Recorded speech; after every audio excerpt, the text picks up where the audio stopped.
গমন গোষ্ঠ। গোষ্ঠ বলতে আমরা যেটুকু জানি, প্রত্যেকের একটা ধারণা আছে যে ভগবান ধেনু চড়াতে যাবেন, গরু চড়াতে যাবেন।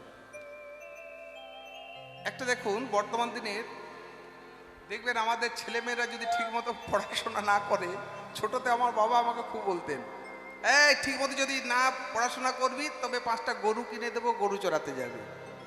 মানে ছোট কাজ হিসেবে ধরা হয় আর কি।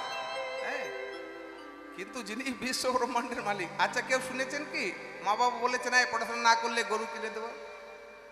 এখন আবার বলে পড়াশোনা যদি না করবি টোটো কিনে দেবো, তো টোটো চালায়। হ্যাঁ, ছোটতে আমাকে শুনতে হয়েছে, শাসন করতেন। কিন্তু ভগবান গরু চড়ালেন কেন? যিনি বিশ্ব ব্রহ্মাণ্ডের মালিক, এ তো চাংশ কলা পুংস। এই প্রশ্নটা একদিন গোষ্ঠে এসে দেবশ্রী নারদ করলেন।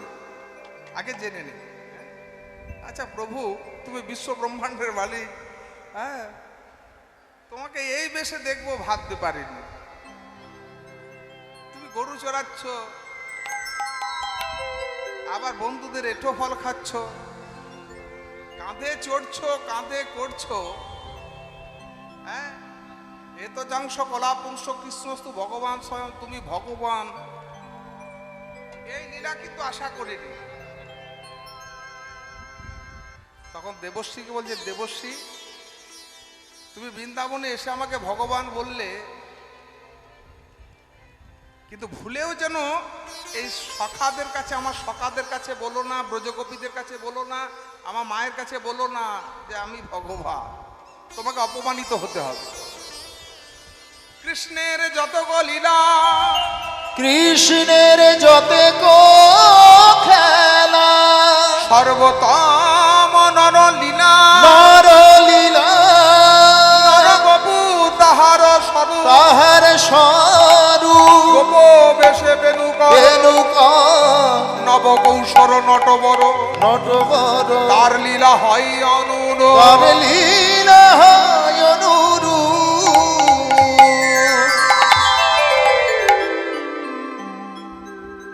নররূপে তিনি লীলা করতে এসেছেন। বৃন্দাবনে যে বৃন্দাবন আমরা যাই দর্শন করতে উত্তরপ্রদেশ, সেটা কিন্তু ভগবানের হলো লীলাক্ষেত্র বৃন্দাবন। বৃন্দাবন কত প্রকার, সবার উপরে রয়েছে, বৈকুণ্ঠের উপরে কি রয়েছে, সেটা হলো গোলক বৃন্দাবন। উত্তরপ্রদেশ বৃন্দাবন, গোলক বৃন্দাবনে ভগবান শ্রীকৃষ্ণ সবসময় সখাদের সঙ্গে বিরাজমান। উত্তরপ্রদেশ বৃন্দাবন সেটা হলো লীলা। বলতেন আমি লীলা করতে এসেছি, কেন জানো? ব্রজের রস আস্বাদন করবার জন্য, গোষ্ঠে আসি সখ্য রস আস্বাদন করবার জন্য। 5 প্রকার যে মুখ্য রস রয়েছে, শান্ত, দাস্য, সখ্য, বাৎসল্য, মধুর।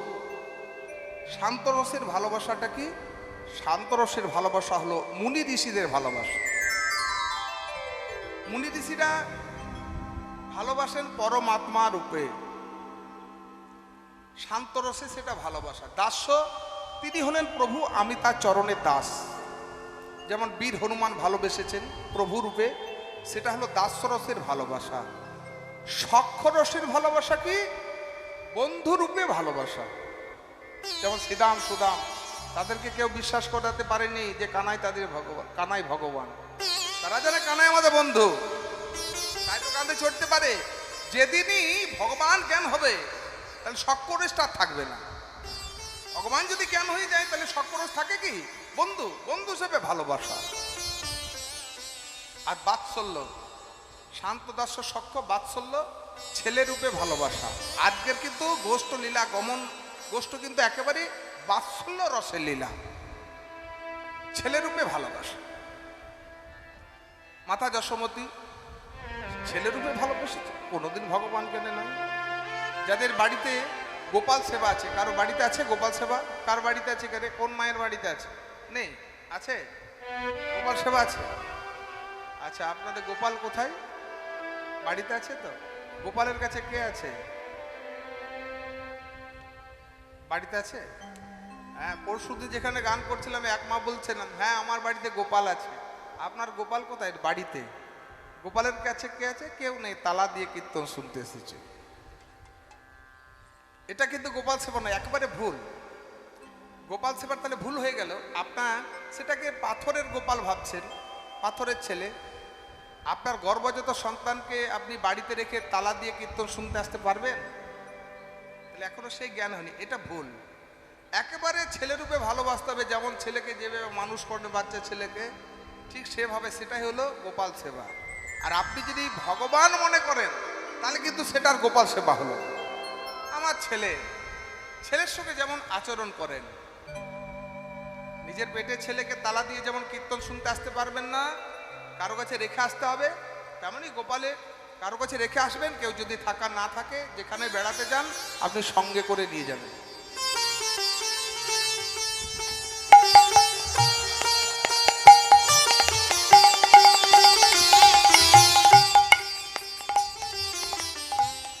তাই বাৎসল্য প্রেমের ভালোবাসা হলো ছেলে রূপে ভালোবাসা, আর মধুর প্রেম প্রিয়তম রূপে ভালোবাসা। শ্রীমতী রাধারানী যেটা ভালোবেসেছে, গোষ্ঠলীলা সখ্য রস আস্বাদন করবার জন্য ভগবানকে গোষ্ঠে যেতেই হলো।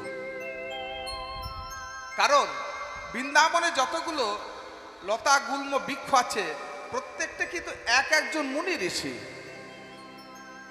তারা কিন্তু তেতা যুগ থেকে তপস্যা করে এসেছেন। ভগবান বলেছিলেন, বৃন্দাবনে গিয়ে তোমরা গুল্ম রূপে জন্মগ্রহণ করো, আমি যখন গোষ্ঠ লীলা করব তখন তোমরা আমার দর্শন করবে।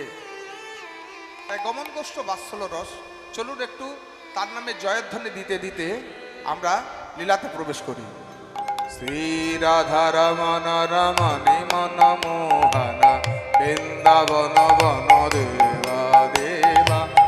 সবাই রাধা রমন রমণী মন মোহন বৃন্দাবন বন দেবা দেবা। শ্রী রাধা রমন রমণী মন মোহনা বৃন্দাবন বন দেবা দেবা। শ্রী রাধা রমন রমণী মন মোহন বৃন্দাবন বন দেবা দেবা। অভিনব রাস রসিক বদনা ঘর, অভিনব রাস রসিক বরনা গর। অভিনব রাস রসিক বদনা ঘর, অভিনব রাস রসিক বরনা গর। নাগরী গণকৃত সেবা, নাগরী গণকৃত সেবা। শ্রী রাধা রমন রমণী মন মোহন বৃন্দাবন বন দেবা দেবা। শ্রী রাধা রমন রমণী মন মোহন বৃন্দাবন বন দেবা। প্রজাপতি দম্পতি হৃদয়ানন্দন, প্রজাপতি দম্পতি হৃদয়ানন্দন, নন্দন নব ঘন শ্যাম, নন্দন নব ঘন শ্যাম।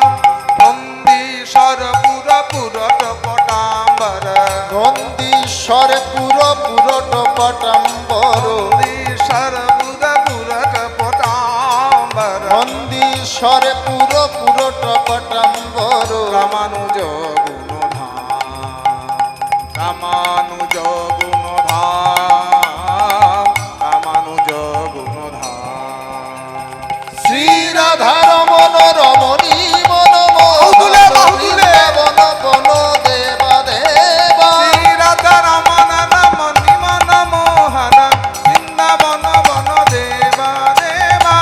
শ্রী রাধা রমন রমণী মন মোহন বৃন্দাবন বন দেবা।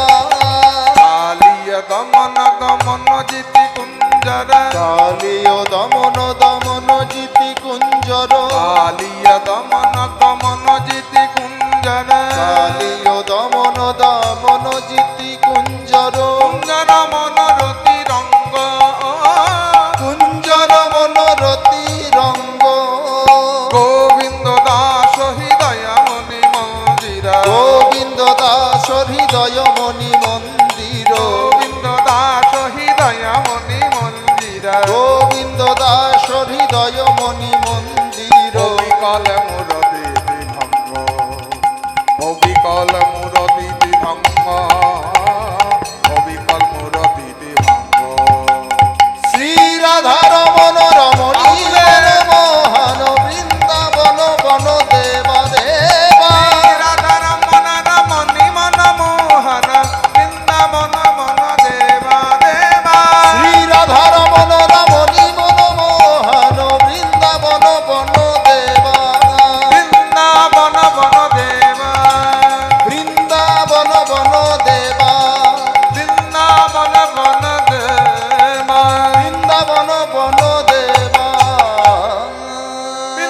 বৃন্দাবন ধাম কি জয় রাধা রানী কি জয় রাধা রানী কি জয় রাধা রানী কি জয় রাধা রানী কি জয়। গমন গোষ্ঠ। আচ্ছা, ভগবান শ্রীকৃষ্ণ যে গোষ্ঠে ধেনু নিয়ে যেতেন, কত লক্ষ ধেনু এটাকে জানতেন? 9 লক্ষ। নব মানে তো 9 নাকি? 9 লক্ষ। তাহলে নন্দ মহারাজার 9 লক্ষ ধেনু, যে যার 9 লক্ষ ধনু থাকে একা, তার গোয়াল ঘরটা কত বড় হবে ধারণা করুন। তাহলে কত বড় গোয়াল ঘর? তাহলে 9 লক্ষ হলো শুধু নন্দ মহারাজের। আরো 12 জন সখা আছে, শ্রীদাম, সুদাম, দাম, বসুদাম, সুবল, মহাবল, সুবাহু, মহাবাবু, স্তককৃষ্ণ, অর্জুন, লবঙ্গ, মধুমঙ্গল। 12 জন সখা, এদেরও ধেনু আছে। তাহলে বৃন্দাবনে গোচরণের স্থলটি তাহলে কত বড় হওয়া দরকার? আমরা জানি 84 কোষ। তাহলে নন্দ রাজারই যদি 9 লক্ষ ধেনু হয়, তাহলে আরো সখাদের ধেনু আছে, তাহলে গরুচরণের মাঠটা কত বড় হওয়া দরকার? এখানে একটু ভেতরে প্রবেশ করতে হবে, বাহ্যিক দৃষ্টিতে দেখলে হবে না। 9 কেন? শ্রীমদ্ ভাগবতে একটা সুন্দর শ্লোক আছে, যেটা ভক্ত প্রহ্লাদ বলেছিলেন। নববিধা ভক্তির কথা। শ্রবণং শরণং বন্দনং কীর্তনং অর্চনং বিষ্ণুপাদ সেবনং সক্ষদাস্মৈ আত্মনিবেদনং নববিধা ভক্তি আশ্রয়স্তং। এই নববিধা ভক্তির কথা বললেন। শ্রবণং শরণং বন্দনং কীর্তনং অর্চনং বিষ্ণুপাদ সেবনং সক্ষদাস্য আত্মনিবেদনং। 9 লক্ষ, হাজার নয়, 100 নয়, লক্ষ। এখানে এই লক্ষ সংখ্যাটা ধরলে হবে না। আপনি যদি লক্ষ সংখ্যাটা ধরে নেন যে 9 লাখ, তাহলে কিন্তু একেবারে ভুল। কি না, তোমার জীবনের লক্ষ্যটা যেন নববিধা হয়। 9টি লক্ষ্য থাকা দরকার। তোমার যদি 9টি লক্ষ্য থাকে, তাহলে যে কোনো একটা লক্ষ্যে তুমি পৌঁছাতে পারবে। ধরুন, কেউ যদি বলে যে আমি সারা উত্তর ভারত ভ্রমণ করতে বেরিয়ে পড়লাম, যদি এতগুলো তীর্থ আছে, যতগুলো ধাম আছে, বেরিয়ে পড়লেন যে সব উত্তর ভারতের সবগুলো, যদি লক্ষ্য নিয়ে বের হন, যদি সবগুলো না পারেন, তাহলে কিছু কিছু অতি অবশ্যই দর্শন হয়ে যাবে। প্রথমবারে হলো না, কিন্তু লক্ষ্য যদি থাকে, দ্বিতীয়বারে হবে, তৃতীয়বারে হবে, চতুর্থবারে হবে। যে আমি 4 ধাম আমি ভ্রমণ করব। প্রথমবারে 4 ধাম না হতে পারে, 4 বারে তো হতে পারে। তোমার জীবনের লক্ষ্যটা কি হওয়া দরকার? ছোটবেলায় যখন এই মাধ্যমিক পরীক্ষা দিয়েছিলাম, রচনা এসেছিল তোমার জীবনের লক্ষ্য কি? কি যারা এখন পড়াশোনা করছো, এই রচনাটা কাদের এসেছিল কি মাধ্যমিকে? তোমার জীবনের লক্ষ্য কি? তা আমাদের কেউ লিখছেন ডাক্তার, কেউ লিখছেন ইঞ্জিনিয়ার, কেউ বলছেন প্রফেসর, কেউ বলছেন মাস্টার। আমি কিন্তু কীর্তনিয়া লিখে আসিনি। হ্যাঁ, আমার রচনাটা এসেছিল তোমার জীবনের লক্ষ্য কি? না, আমার জীবনের লক্ষ্য ছিল আমি শিক্ষক হব, মাস্টার লিখিয়েছিলেন। হ্যাঁ, কিন্তু অ্যাকচুয়াল যে শিক্ষাগুলো আমরা স্কুলে পাই, সে সম্পূর্ণ শিক্ষা আলাদা। কিন্তু হরিবাসরে যে শিক্ষাটা পাই, সেটা স্কুলে লাভ হয় না, কলেজে লাভ হয় না, ইউনিভার্সিটিতে পাওয়া যায় না। নববিধা ভক্তির কথা আপনি স্কুলে পাবেন না। যদি গীতার ক্লাস করেন, সেখানে পাবেন। ভক্তি শিক্ষা করেন, ঠিক এইরকম একটা হরিবাসর ভক্ত থাকবে, সেখানে কিন্তু এই শিক্ষাটা আপনাদের অর্জন হবে। 9 ঘরের নামটাটা আমরা পড়ি। হ্যাঁ, এই 9 নিয়েই শুরু হলো। 9 একে 9, 9 দুগুণে 18। নববিধা ভক্তি। 9 একে 9, 9 দুগুণে 18, 1 8 9, 3 9 27, 2 7 9, 4 9 36, 3 6 9, 5 9 45, 4 5 9। হচ্ছে সব বুঝতে পারছেন? হ্যাঁ, শেষের দিকে বানান করলে 9 হয়। 5 9 45, 4 5 9, 6 9 54, 5 4 9, 7 9 63, 6 3 9, 8 9 72, 7 2 9, 9 9 81, 8 1 9, 9 10 90, 9 0 9। হরি ছাড়া নয়, কৃষ্ণ ছাড়া নয়, হরি ছাড়া নয়, কৃষ্ণ ছাড়া নয়,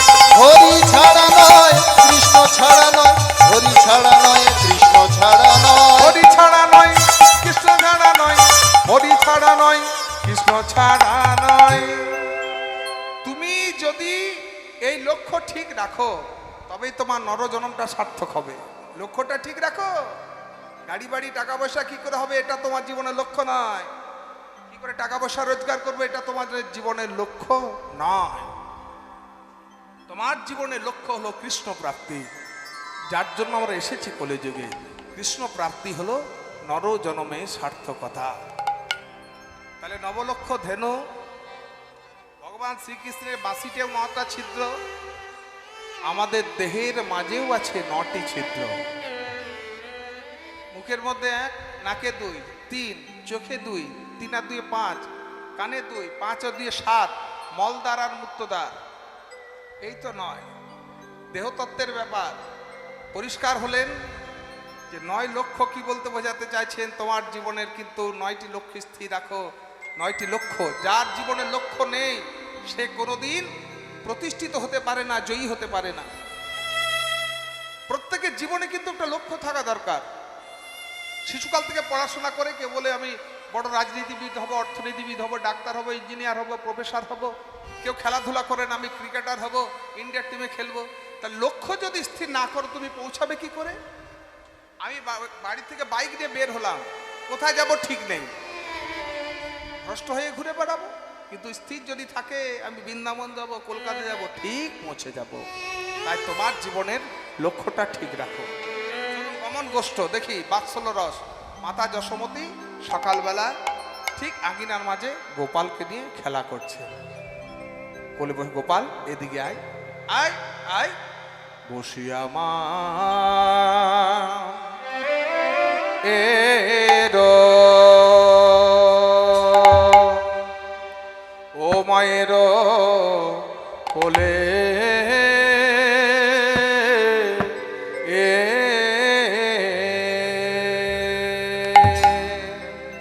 বসিয়া মায়ের কোলে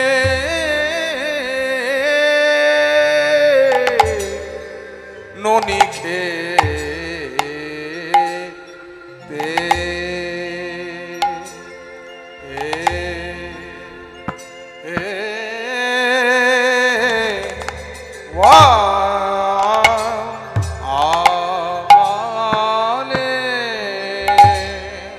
বসিয়া মা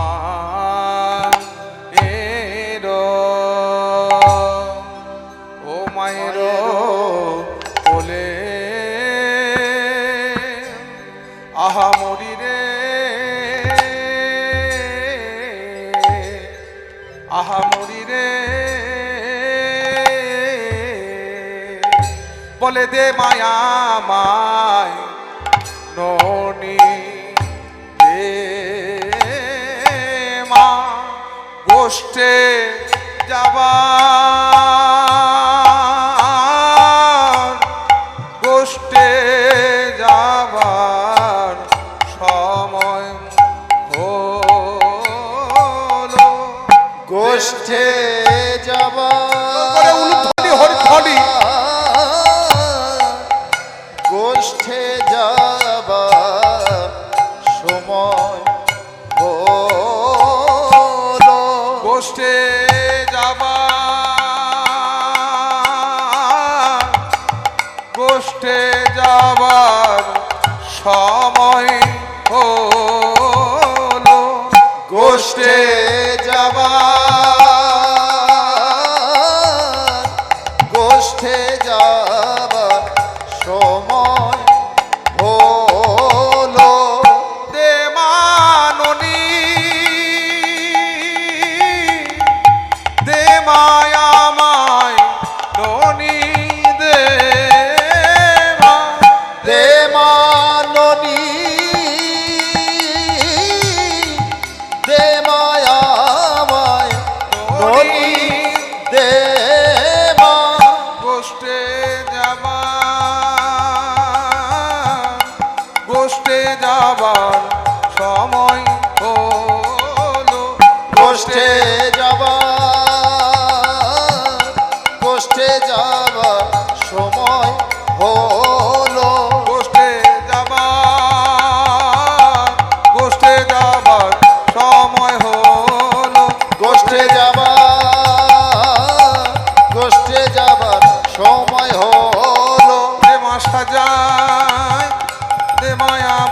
সাজায় রে মা রে মা সাজাই দে আমায় সাজাই দে মা গোষ্ঠে যাবার সময় হলো গোষ্ঠে যাবার সময় হলো গোষ্ঠে যাবার সময় হলো গোষ্ঠে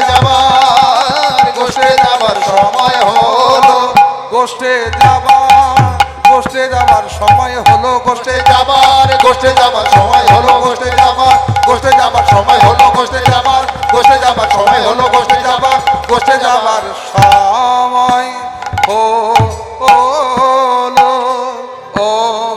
ও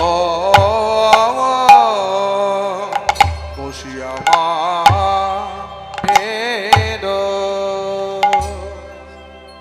মায়ের কোলে বসে বসে বলছেন মা গোষ্ঠে যাবার সময় হয়েছে ও গো মা চোরাবো বাছুরি বলে ও গো মা আমি চড়াবো বাছুরি ও গো মা আমি চড়াবো বাছুরি বলে ও গো মা আমি চড়াবো বাছুরি আমায় পরাইয়ে দে পিত ধারা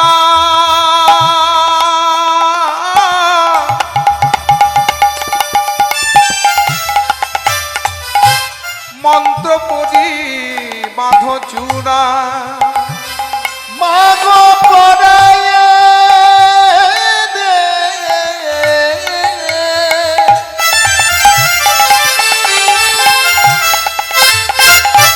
প্রীত ধারা মাগো মন্ত্র পড়ি বাঁধো চূড়া মাগো চরণেতে পরাহনুকো মাগো চরণেতে পরাহন কো চরণেতে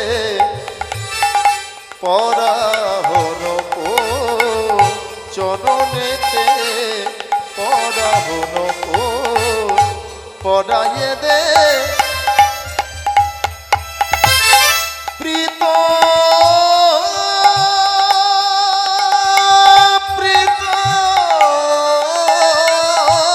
ধারা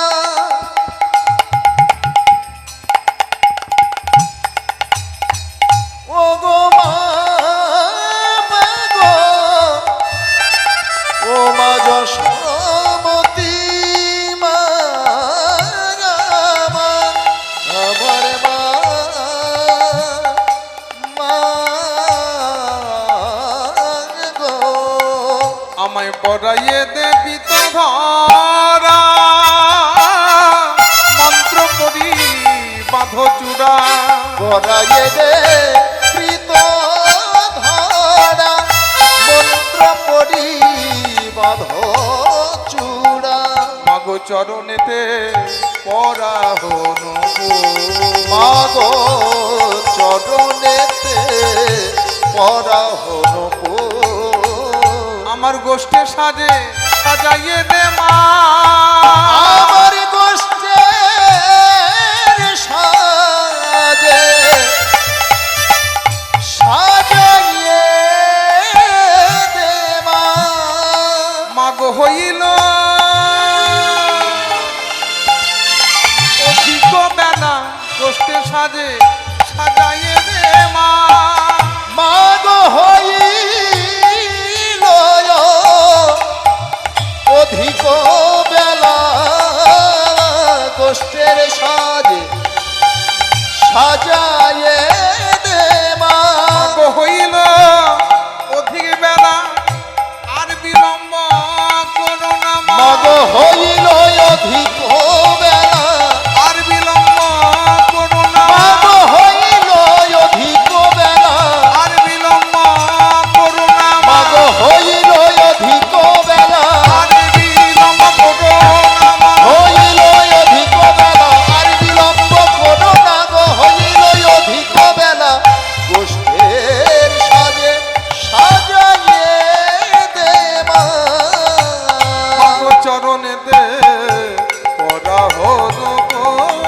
মাগো চরণেতে পরাহন ফুল, চরণেতে পরাহন ফুল।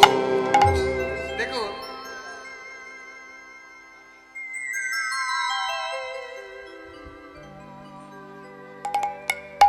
আজকে গোপাল কি বলছে, না মা আমি গোষ্ঠে যাব, গোষ্ঠে যাব। হ্যাঁ, সাজিয়ে দাও।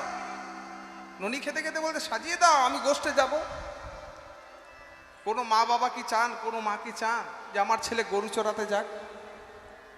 গোষ্ঠে যাব বায়না ধরেছে ভক্তমণ্ডলী, ভক্তিপতি মায়না, যিনি বিশ্ব ব্রহ্মাণ্ডের মালিক, কার কাছে বায়না ধরছেন? মাতা যশোমতীর কাছে, তুমি আমায় সাজিয়ে দাও, সাজিয়ে দাও, সাজিয়ে দাও, গোষ্ঠে যাব, গোষ্ঠে যাব। গোষ্ঠে যাওয়ার কথা শুনে মাতা যশোমতীর চোখে জল, কাঁদছেন, গোপাল রে তোকে আমি কি করে গোষ্ঠে যেতে দিতে পারি? কত সাধনার ফলে তোকে আমি পেয়েছি, আমি কাটিয়া অঙ্গের মাংস সেবাতে দিয়েছি, তবেই আমি কালো সোনার মা হয়েছি। তুই হলি আমার অনেক আদরের ধনের গোপাল, তোকে দূর বনে গোচারণে আমি কেমন করে যেতে দিতে পারি? মা তুমি কাঁদছো কেন গো? গোষ্ঠে যাব না, কাঁদছো কেন? হ্যাঁ গো, সাধু ঋষিগণ যুগ যুগ ধরে তপস্যা করে যে চরণ পায় না। মাতা যশোমতী এমন সুকর্ম করলেন, কি সুকর্ম করেছেন যার জন্য ভগবানকে সন্তান রূপে পেলেন? এই মাতা যশোমতী আগের জন্মে ছিলেন ধরা দেবী, দরিদ্র, তার স্বামী হলেন দ্রোণ। ভিক্ষায় তাদের সম্বল ছিল, আর ভিক্ষা করে যা নিয়ে আসতেন একটা অংশ কুলদেবতার সেবাতে দিতেন, একটা অংশ সাধুগুরু বৈষ্ণবের সেবা দিতেন, বাকি যেটুকু থাকতো তা দিয়ে খোদা নিবৃত্তি করতেন। ভগবান তো যুগে যুগে ভক্তকে পরীক্ষা করেছেন। চতুর্ভুজ নারায়ণ দেবশ্রীকে ডেকে বললেন, দেবশ্রী আজকে তো দ্বাদশী, এমনি দ্বাদশী, ঠিক এই দ্বাদশী সন্ধ্যায় চতুর্ভুজ নারায়ণ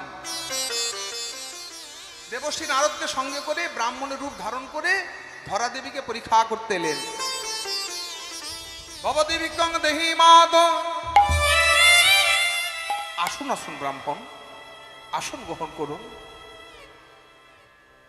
বলুন আপনাদের কি সেবা করতে পারি? মা কাল থেকে একাদশী করে এসছি, সেই পালনের পর থেকে আর কিছু খাওয়া হয়নি, আমাদের কিছু খেতে দেবে? আপনারা বসুন। ধরা দেবী দেখলেন ঘরে কিছুই নেই, কি দিয়ে ব্রাহ্মণদের সেবা দেবে? স্বামী গেছেন ভিক্ষায়,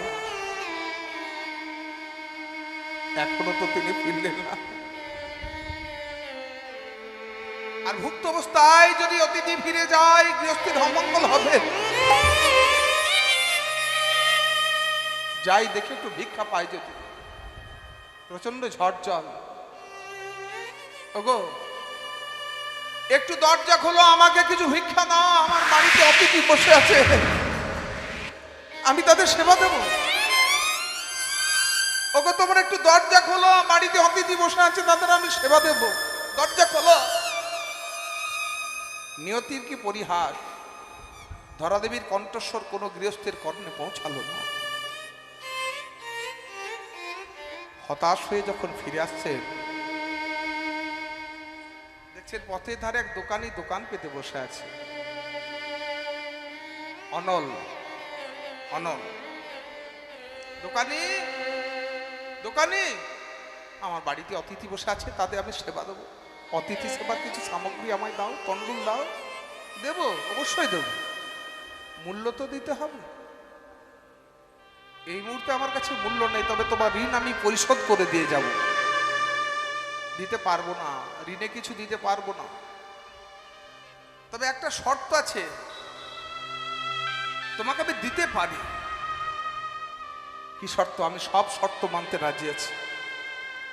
তুমি যদি তোমার যৌবন আমার কাছে বন্ধক রাখো, তোমাকে আমি অতিথি সেবা সামগ্রী দেব। যৌবন, এই নারীর স্তনযুগল হলো, স্তনযুগল হলো যৌবন।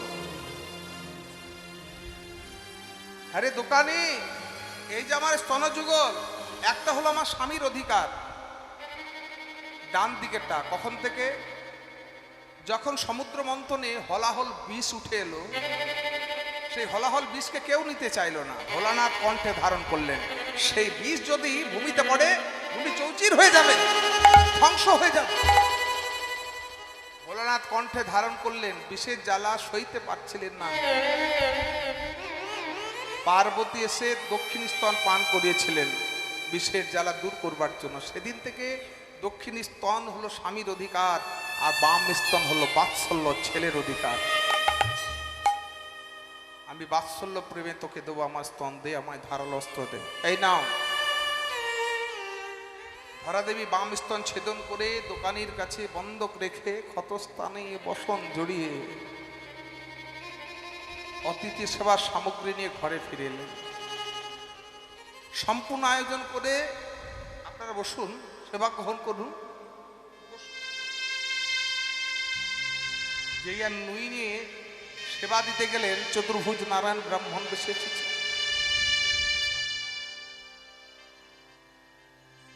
ক্ষতস্থান থেকে একটু রুধির পড়লো। কি মা, তুমি অসুচি, অসুচি হয়ে ব্রাহ্মণদেরকে সেবা দিচ্ছ? সেবা গ্রহণ করতে পারবো না, আমরা চলে যাচ্ছি। ব্রাহ্মণ, আপনারা চলে যাবেন না, শুনে যান, আমার কথা শুনে যান। না, আমি অসুচি অবস্থায় ব্রাহ্মণদের সেবা দিয়েছি। আমি অসুচি নই, তবে রক্ত এলো কোথা থেকে? চলেই যখন যাবেন তবে শুনে যান, আমরা দরিদ্র, ভিক্ষায় মধ্যে সম্ভব।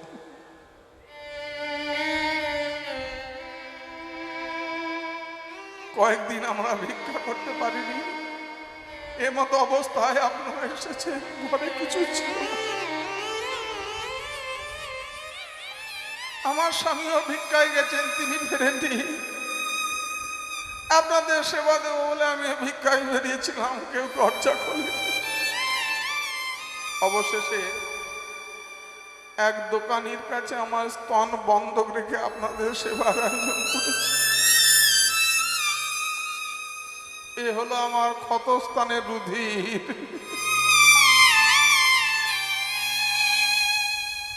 আগে বলবে তো, যাও ভেতরে গিয়ে ক্ষতস্থানে বসন জড়িয়ে এসো। ধরাদেবী যেই না ভেতরে গিয়ে ক্ষতস্থানে বসন জড়াতে গেলেন, দেখছেন ঠিক স্তন আগের অবস্থায় রয়েছে। কি ব্রাহ্মণ বেশে এসেছেন, তারা তো সাধারণ কেউ নন, আমায় পরীক্ষা করতে এসেছেন। চরণে আছাড় গিয়ে পড়লেন, হে ভগবান, হে ভগবান, তুমি করুণার সিন্ধু, তুমি করুণার সিন্ধু, তুমি করুণা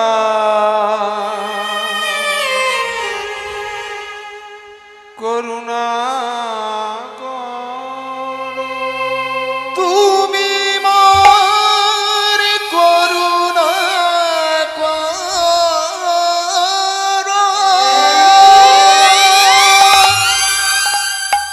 ভগবান আর স্থির থাকতে পারলেন না, নিজ মূর্তি ধারণ করে দাঁড়িয়েছে। কি প্রভু, এই দাসীকে এভাবে পরীক্ষা করতে এলে? ধরা, তোমায় পরীক্ষা করতে এসে যে আমরা হেরে গেছি, বলো তুমি কি চাও? ধন চাও, জন চাও, রাজ্য সুখ চাও? না, এক জন্মের জন্য তোমাকে পুত্র রূপে চাই। মাগো, আমি তোমার গর্ভে আসতে পারবো না, আরেকজন যে কথা দিয়েছি, কিন্তু তুমি যে আমার স্তন বন্ধক রেখে আমাদের সেবার আয়োজন করেছ, সেই স্তন পান করে বড় হবে। কাকে কথা দিয়েছেন? কৈকেয়ীকে। আমরা কি জানি যে কৈকেয়ী দুষ্টু প্রকৃতির? না,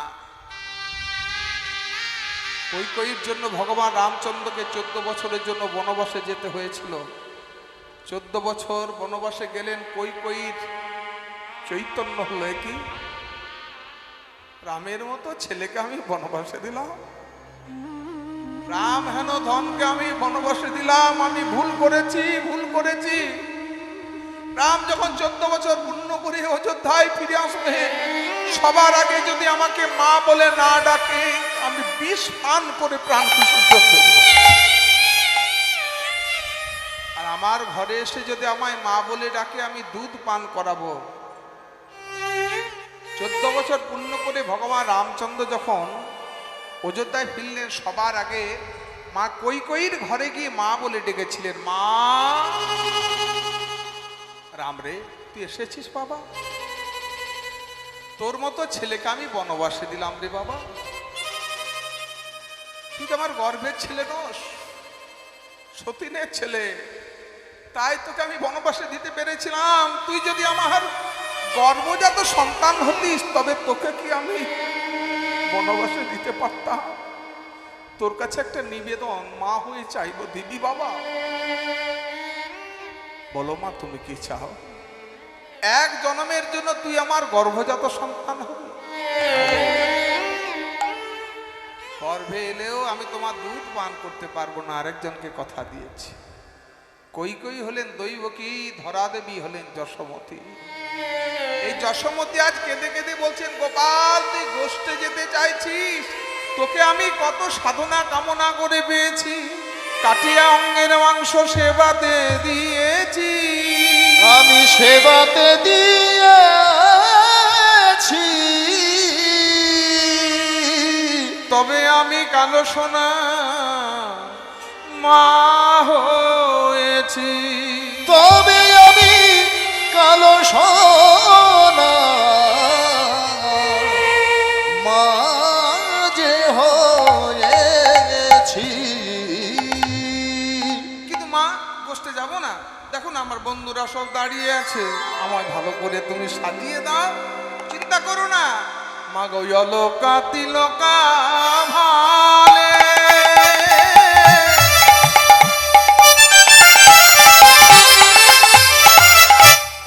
মা গো, বনমালা দে মা গলে। মা গো লোকা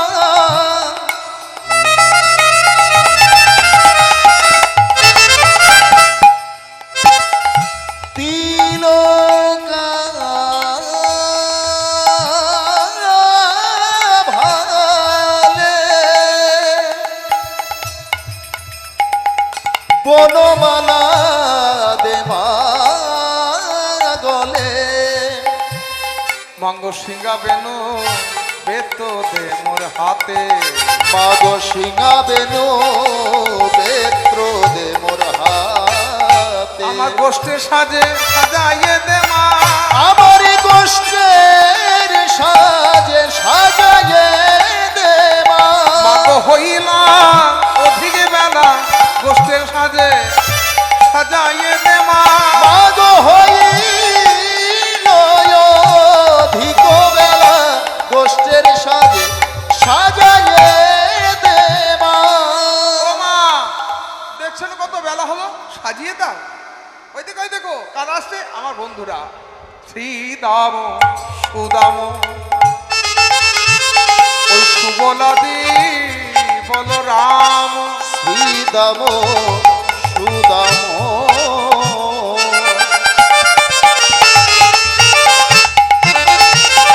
সুবলাদি বলরাম।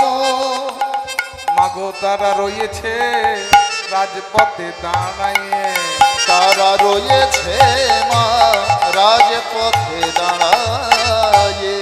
আচ্ছা, ভগবান শ্রীকৃষ্ণের বন্ধু কত প্রকারের, কতজনকে নিয়ে গোষ্ঠে যেতেন? সখা কত প্রকারের? প্রিয় সখা, প্রিয় নম্র সখা আর সুহৃত্রীর প্রকার, এটা আমরা জানি। হ্যাঁ, প্রিয় সখা, প্রিয় নম্র সখা, সুহৃদ সখা। প্রিয় সখা যারা বয়সে সমান, বয়সে সমান। আর প্রিয় নম্র সখা কৃষ্ণের চেয়ে যারা ছোট। সুহৃদ যারা অন্তরঙ্গ, যাদের কাছে নরম সখা, মনের কথা খুলে সব বলা যায়। 12 জন হলো সখা আর 12 জন হলো উপসখা। হ্যাঁ, এই 12 জন সখা কে কে? শ্রীদাম, সুদাম, দাম, বসুদাম, সুবল, মহাবল, সুবাহু, মহাবহ, স্ত্রককৃষ্ণ, অর্জুন, লবঙ্গ, মধুমঙ্গল। এই 12 জন হলো সখা, আর 12 জন হলো উপসখা। হলায়দ, বরুধব, গন্ধর্ব, অংশুমান, কিঙ্কিনী, বসন্ত, ভদ্রসেন, বিলাসী, উজ্জ্বল, কোকিল, কলবিঙ্ক, পুণ্ডরীক। তাহলে 12 জন সখা, 12 জন উপসখা, কতজন হলো? 12 12 যোগ করলে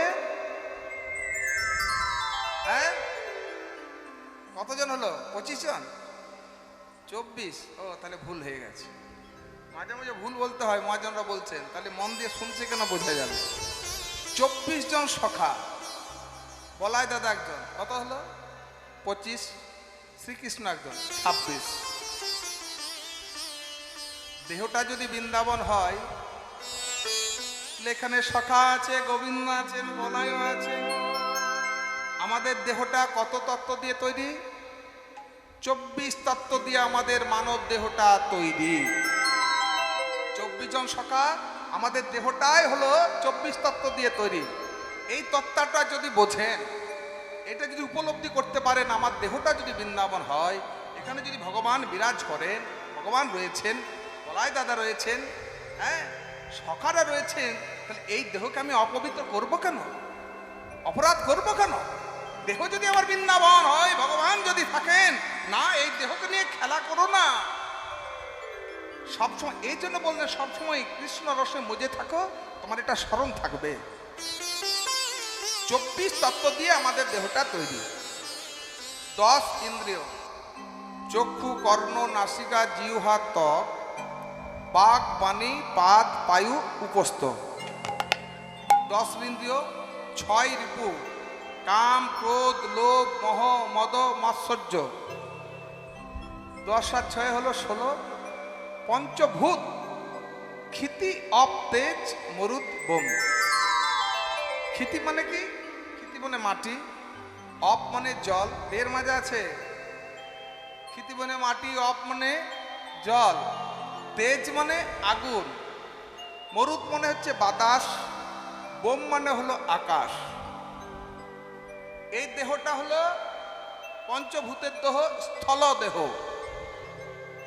যখন আমরা মারা যাব, এই পঞ্চভূতের দেহ ক্ষিতি, অপ্তে, মরুদ, বোম কিছুটা মাটির সঙ্গে মিশে যাবে, কিছুটা জলের সঙ্গে মিশে যাবে, কিছুটা আগুনের সঙ্গে মিশে যাবে, কিছুটা বাতাসের সঙ্গে, কিছুটা আকাশের সঙ্গে মিশে যাবে। ক্ষিতি, অপ্তে, মরুদ, বোম।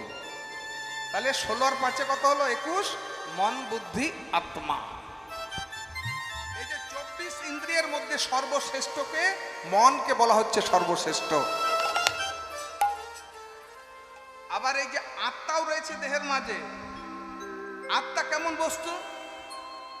সবার কাছে মোবাইল আছে, মোবাইল থেকে যদি সিমটা বের করে নেওয়া হয়, মোবাইলের কোনো দাম থাকে কি?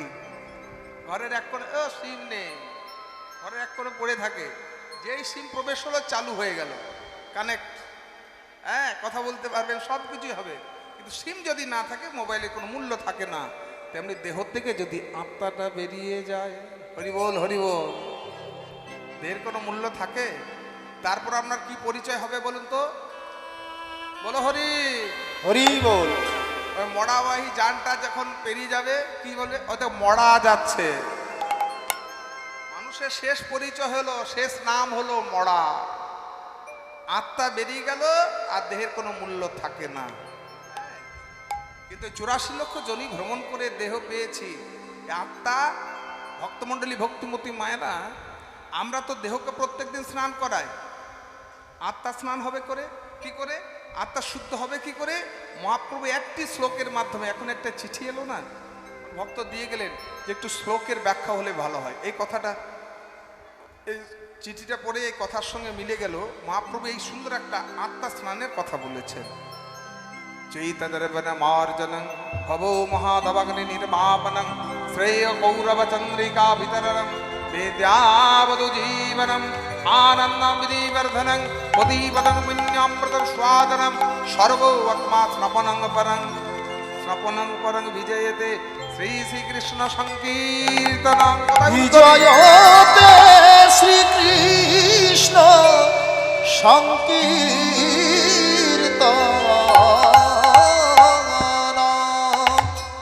চৈতদর্বনমার্জনং, চেত কথার অর্থ কি?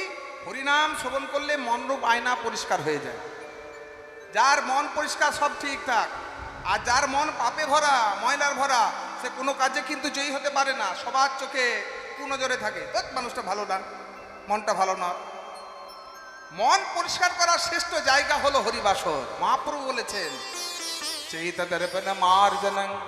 হরিবাসরে সে মনরূপ আয়না পরিষ্কার হয়ে যায়। ভব মহা দাবাগ্নি নির্বাপনং। দাবাগ্নি কথার অর্থ হলো বনের আগুন। বনে যখন আগুন লাগে সারা বনকে পুড়িয়ে ছাড়খাড় করে দেয়, সহজে নেভানো যায় না। বনের আগুন নেভে কখন? যখন একটা কালো মেঘ এসে অবিরত বর্ষণ ধারা করে, বনের আগুন নিভে। দেখেছেন কয়েকদিন আগে আমেরিকার ক্যালিফোর্নিয়াতে এমন দাবাগ্নি ছড়িয়ে পড়লো, ক্যালিফোর্নিয়া শহরটা পুড়ে ছাই হয়ে গেল। কত মানুষ মারা গেল, গাছপালা পুড়ে ছাই, পশু পাখি পর্যন্ত মারা গেল। এত বড় একটা দেশ, এত বড় ধনীর দেশ, আকাশ মার্গ থেকে হেলিকপ্টারের মাধ্যমে জল ফেলছে, তবু কিন্তু নেভে না। কিন্তু সারা বিশ্বের মধ্যে যে হিংসার আগুন দাউ দাউ করে জ্বলছে, সেই হিংসার আগুনকে একমাত্র নেভাতে পারে কে? মধুর হরিনাম সংকীর্তন। শ্রেয় কৌরব চন্দ্রিকা বিতাননম। চন্দ্রিকা বিতারণ। শ্রেয় কথার অর্থ কি? শ্রেয় কথার অর্থ হলো মঙ্গল। চন্দ্রিকা মানে চাঁদ, কৌরব মানে শালুক ফুল, কুমুদিনী। আকাশে চাঁদের উদয় হলে হরিনাম সংকীর্তন থেকে ভক্তের হৃদয়ে একটি মঙ্গলরূপ চাঁদের উদয় হয়। আর চাঁদের উদয় হলে যেমন অন্ধকার দূর হয়, তেমনি জীব চিত্তের অজ্ঞানতার অন্ধকার দূর হয়ে চিত্তে জ্ঞানতার আলো প্রজ্বলিত হয়। অজ্ঞানী থেকে জ্ঞানী হওয়া যায়। হরিনাম শ্রবণ করলে অজ্ঞানী থেকে জ্ঞানী হওয়া যায়। এই জগতে জ্ঞানী কারা? রাধে রাধে। জ্ঞানী কাদেরকে বলি আমরা? যাদের অনেক ডিগ্রি আছে, পড়াশোনা করেছে, সঙ্গে সঙ্গে বলে দে ও জ্ঞানী ছেলে, জ্ঞানী মেয়ে। বৃদ্ধাশ্রমগুলো ঘুরে ঘুরে দেখবেন। আমার বাড়ির পাশে একটা বৃদ্ধাশ্রম আছে। প্রথম যেদিন বৃদ্ধাশ্রমে যায় না, যতজন মা বাবাকে জিজ্ঞাসা করছি আপনার ছেলে নেই? আছে। ডাক্তার। আপনার ছেলে নেই? ইঞ্জিনিয়ার। মাসিমা আপনার ছেলে মেয়ে নেই? আছে। প্রফেসর। কে বলছে? রাজনীতিবিদ। ডিগ্রিধারীরা, যত যত ডিগ্রিধারীরাই কিন্তু মা বাবাকে বৃদ্ধাশ্রমে রাখে। বৃদ্ধাশ্রমের কোনো মা বাবা বলল না যে আমার ছেলে হলো কৃষ্ণ ভক্ত সন্তান। কৃষ্ণ ভক্ত সন্তান কোনোদিন মা বাবাকে বৃদ্ধাশ্রমে রাখবে না। এটাই প্রকৃত জ্ঞান, এটা এই কীর্তন থেকে পাওয়া। আমরা আমাদের ছেলে মেয়েদেরকে উচ্চ শিক্ষিত করি, উচ্চ শিক্ষা দিই, কিন্তু সুশিক্ষা দিতে ভুলে গেছি। এখন সুশিক্ষার বড় অভাব। পরবর্তী প্রজন্ম যা আসছে না, মা বাবার প্রতি এই কর্তব্যটা ভুলে যাবে, ভুলিয়ে দিচ্ছে। কিন্তু তবু তো সতর্ক থাকতে হবে। মা বাবাকে উচ্চ শিক্ষিত করছি, কিন্তু সুশিক্ষা আমরা দিচ্ছি না।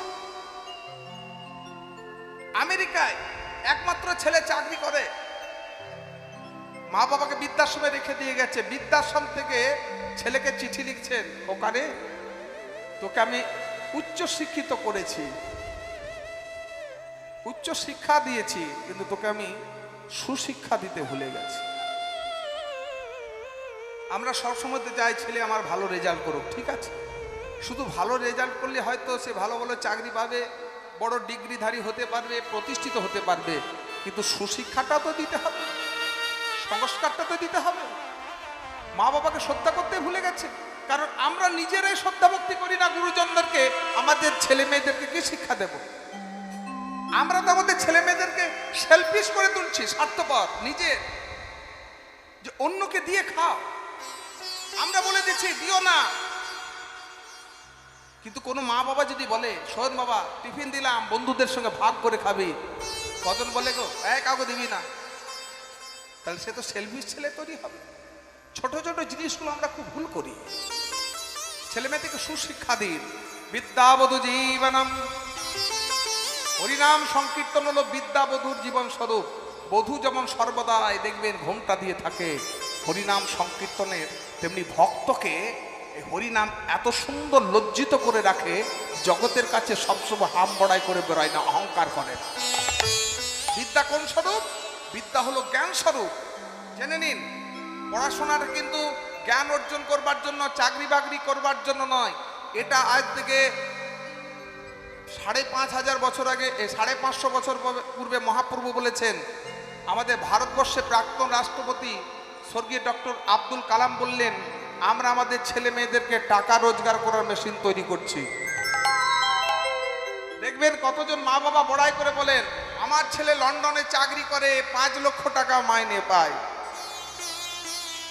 কিন্তু সে ছেলে মা বাবার ঠিক মতো খোঁজ খবর নেয় না, ব্যস্ত। হ্যাঁ, আপনার ছেলে টাকা রোজগার করার মেশিন হয়েছে, সেদিন বুঝতে পারবেন। আমার পাশের বাড়িতে এক বয়স্ক বাবা মা থাকেন। যেদিন ভদ্রমহিলা মৃত্যুশয্যায়, ছেলেকে ফোন করা হচ্ছে 3 দিন ধরে, ডাক্তারবাবু জবাব দিয়ে গেছেন, তোমার মা তোমাকে শেষ দেখা দেখতে চাইছেন, খোকা এলো, খোকা এলো, খোকা এলো।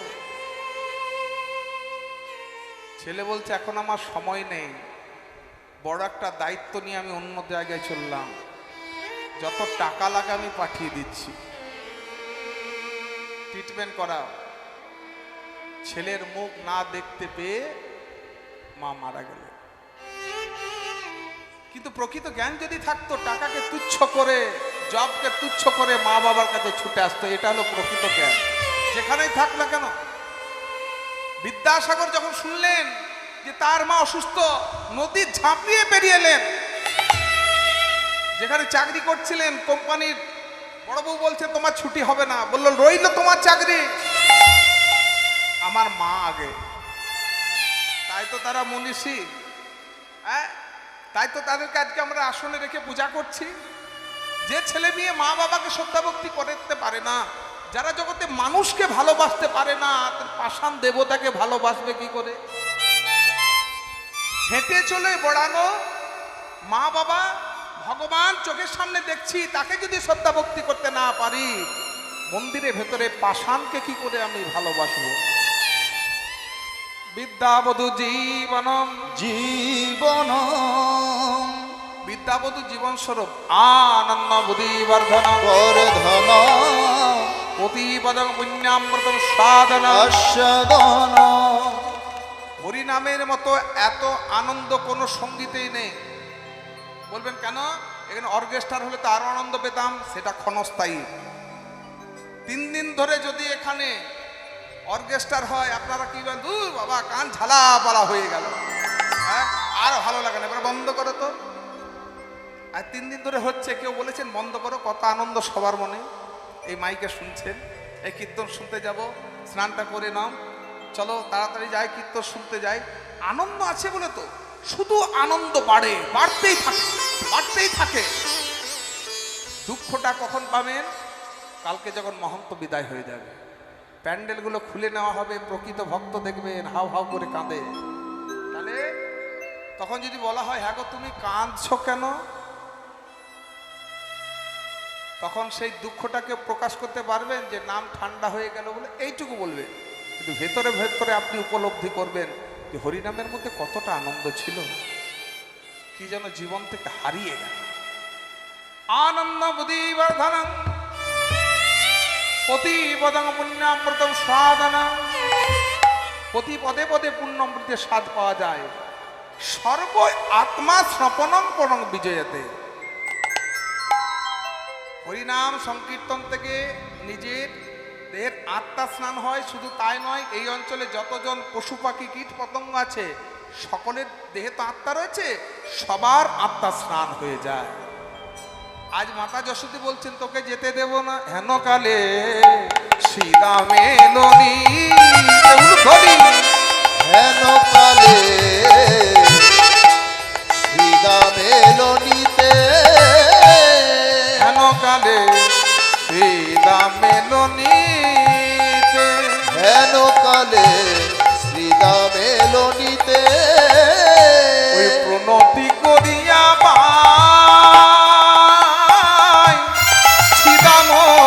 কহিছে মায়, প্রণতি করিয়া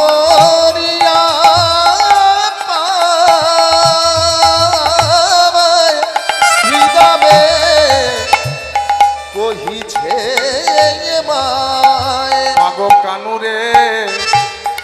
লইয়া যাব গোঠে। মাগো কাদরে লইয়া যাব গোঠে। এখন গোষ্ঠের সাজে সাজাইয়ে দাও মা। উলুধ্বনি হরিধ্বনি। এখন গোষ্ঠের সাজে সাজাইয়ে দাও মা। মাগো হইল অধিকে বেলা আর বিলম্ব করো না মা। মাগো হইল অধিক বেলা আর বিলম্ব করো না মা। মাগো হইল অধিক বেলা আর বিলম্ব করো না মা। হইল অধিক বেলা আর বিলম্ব করো না মা। হইল অধিক বেলা গোষ্ঠের সাজে সাজাইয়ে দাও মা। বাবা সাজিয়ে দাও। সীতাম এসে দেখে তখন তাদের ভাই কানাই মায়ের কোলে বসে বসে নবনী কাচ্ছে। কিরে এই কানাই যাবি না? দেখছিস না কত বেলা হলো, চল। এখনো মায়ের কোলে বসে আছিস? তোর বুঝি একা মা আছে, আমাদের মা নেই? চলো গোষ্ঠে কি যাবি না ও ভাই কানাইয়া রে? চল চল গোষ্ঠে কি যাবি না ও ভাই কানাইয়া রে? একটা ভাটিয়া নিগা। চল গোষ্ঠে কি যাবি না ও ভাই কানাইয়া বলে গোষ্ঠে নিয়ে যাবো, গোষ্ঠে নিয়ে যাবো। মাতা যশোমতি কেঁদে উঠলেন, সীতাম শুনি সীতামের বাণী।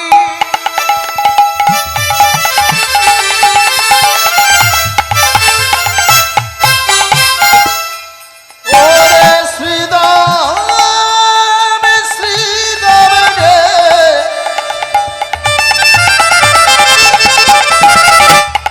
শ্রীদাম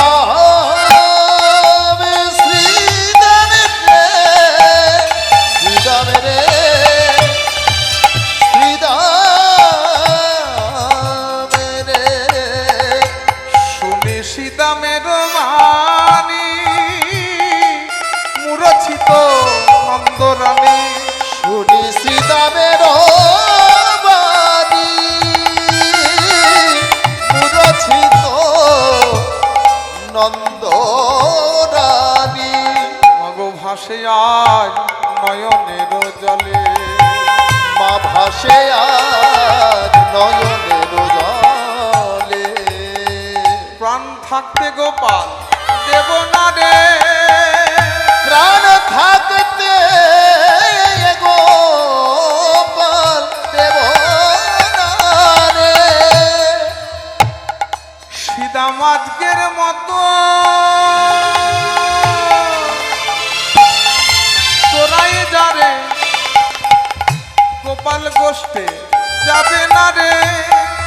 শ্রীদাম আজকে তোরাজ গোষ্ঠে যারে গোপাল গোষ্ঠে যাবে না ওরে রে। আজকের মতো তোরাই যারে আমার গোপাল গোষ্ঠে যাবে না রে। আজকের মতো তোরা যাবে গোপাল গোষ্ঠে যাবে না রে। আজকের মতো তোরা যাবে গোপাল গোষ্ঠে যাবে না রে। আজকের মতো তোরাই যারে। সীতাম আজকে আমার গোপালকে আমি গোষ্ঠে যেতে দেব না। কেন? গত রজনীতে আমি এক কুস্বপ্ন দেখেছি। গত রজনীতে আমি কুস্বপ্ন দেখলাম। প্রভাতকালে যে স্বপ্ন দেখায় সে স্বপ্ন নাকি সত্যি হয়। আমি আমার গোপালকে আজ গোষ্ঠে যেতে দেব না। ও মা, তুমি কি কুস্বপ্ন দেখলে একটু বলো দেখি। আমি স্বপনে দেখিনু গোপাল কালী দহে জলে। সীতাম রে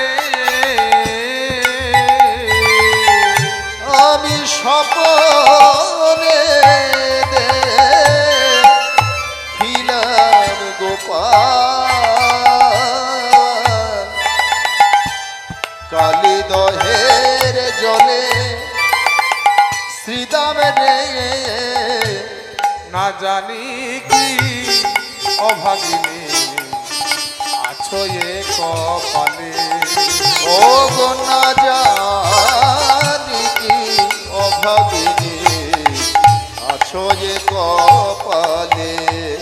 তোদের মাঝে বড় অভাগিনী, তোদের মাঝে বড় অভাগিনী।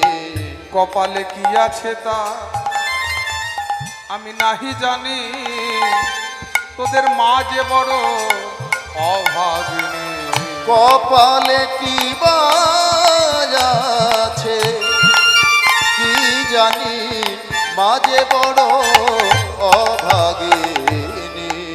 ও মা, তুমি আমাদের ভাই কানাইয়ের জন্য চিন্তা করছো? হ্যাঁ, তুমি কি জানো যখন আমরা গোষ্ঠ মাঝে যাই আমাদের ভাই কানাইকে দর্শন করার জন্য ওই স্বর্গ থেকে কত দেবতারা আসে, আর তুমি আমাদের ভাই কানাইয়ের জন্য চিন্তা ভাবনা করছো?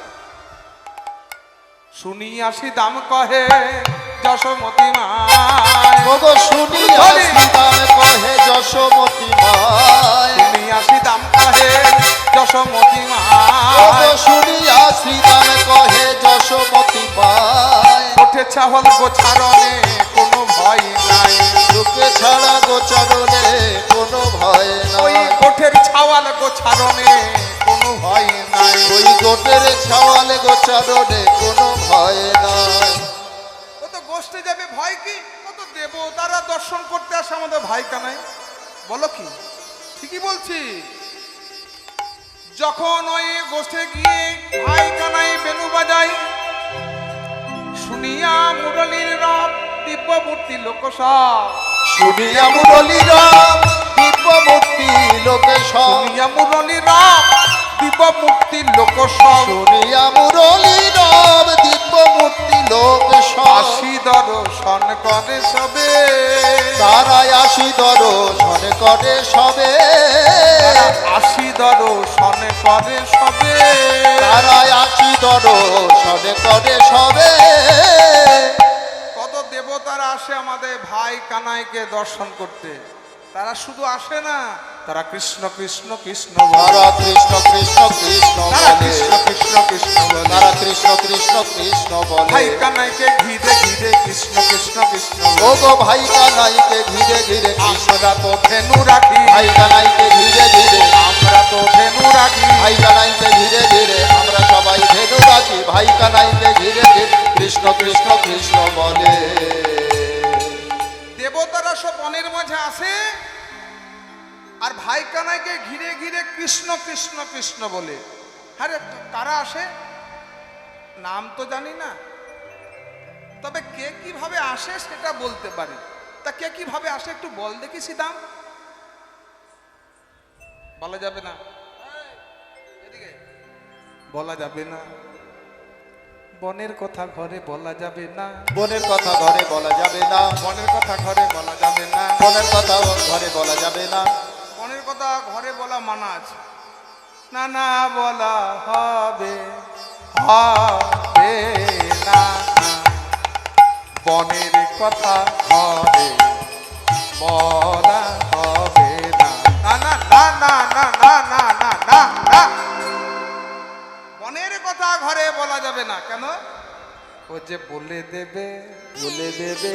ও যে সবারে বলে দেবে, ও যে সবার বলে দেবে। ও যে সবারে বলে দেবে, ও যে সবার বলে দেবে। বলাই দাদাকে বলে দেবে। বলাই দাদাকে বলে দেবে। বলাই দাদা বলেছে, শোন সিদাম, এই বনের কথা কিন্তু ঘরে বলবি না। এখন আমি যদি বলে দিই, ওই যে তোমার কোলে বসে বসে মিটমিট করে হাসছে না, ও সব বলে দেবে দাদাকে। এ গোপাল, বলো মা, তুই যেন বলাইকে বলবি না। সীতা মামাই কি বলেছে যেন বলবি না, আমার মাথার দিব্যি রইল। এইবারে রবীন্দ্র আমার ঘাট টেনেছে, সীতা বলে দে বলে দে। মা শোনো, কারা কিভাবে দর্শন করতে আসে একবার তোমায় খুলে বলি। হংসের রজু পরে চড়ি, চতুর্মুখে মন্ত্র পড়ি। হংসের উপরে চড়ি চতুর্মুখে মন্ত্র পড়ি। হংসের উপরে চড়ি চতুর্মুখে মন্ত্র পড়ি। সব করে কানাইয়ের চারিপাশে, মাগো তবে করে কানাইয়ের চারিপাশে। তবে করে কানাইয়ের চারিপাশে, মাগো তবে করে কানাইয়ের চারিপাশে। একজন হাঁসের পিঠে চড়ে আসে, তার আবার 4টি মুখ। চতুরানো ব্রহ্মা আসে আমার ছেলেকে দেখতে, নাম জানি না, কিন্তু 4 হলো 4টি মুখ, হাঁসের পিঠে চড়ে আসে। সে চড়ে আসে কি করে জানো মা? ভাইখানে যখন বসে থাকে কৃষ্ণ কৃষ্ণ কৃষ্ণ বলে, কৃষ্ণ কৃষ্ণ কৃষ্ণ বলে, কৃষ্ণ কৃষ্ণ বলে, কৃষ্ণ কৃষ্ণ কৃষ্ণ বলে, ভাইখানাকে ঘুরে ঘুরে কৃষ্ণ কৃষ্ণ কৃষ্ণ বলে। ভাই কানাইকে ধীরে ধীরে কৃষ্ণ কৃষ্ণ কৃষ্ণ বলে। ব্রহ্মা প্রথমে কিন্তু বিশ্বাস করতে চাননি যে ভগবান বৃন্দাবনে এসেছেন, গরু চড়াচ্ছেন।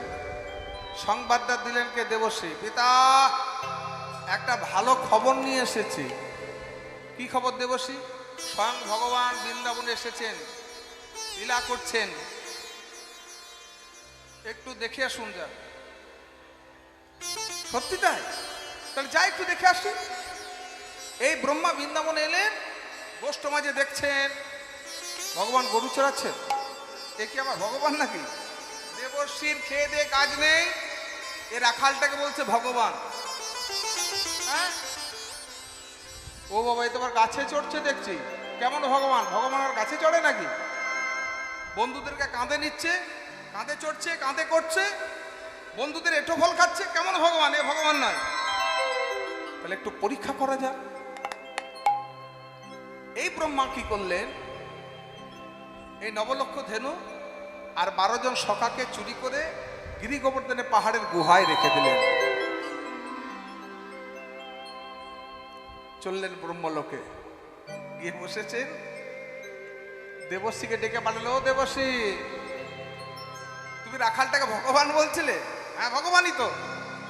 তোমাদের ভগবানের গরুগুলোকে আর বন্ধুদেরকে চুরি করে গিরি গোবর্ধনের পাহাড়ে আমি রেখে এসেছি, যাও গিয়ে দেখে এসো। দেবশ্রী বৃন্দাবনে এসে দেখছেন তখন ভগবান 12 জন সখা নিয়ে আর 9 লক্ষ ধেনু নিয়ে গোষ্ঠীর মাঝে খেলা করছে। পিতা, কোথায় চুরি করেছো তুমি? এই তো আমি দেখে এলাম, 9 লক্ষ ধেনু, ভগবানের 12 জন বন্ধু, তাদেরকে নিয়ে গোষ্ঠ মাঝে খেলা করছেন। বলো কি? আমি চুরি করে গিরি গোবর্ধনের পাহাড়ে গুহায় রেখে এসেছি। কি করে বের করলো? ব্রহ্মা আমার এলেন বৃন্দাবনে, গিরি গোবর্ধনের পাহাড়ের গুহায় দেখছেন এ তো 12 জন সখা রয়েছে, 9 লক্ষ ধেনু রয়েছে। গোষ্ঠীর মাঝে গিয়ে দেখলেন 12 জন সখা, 9 লক্ষ ধেনু।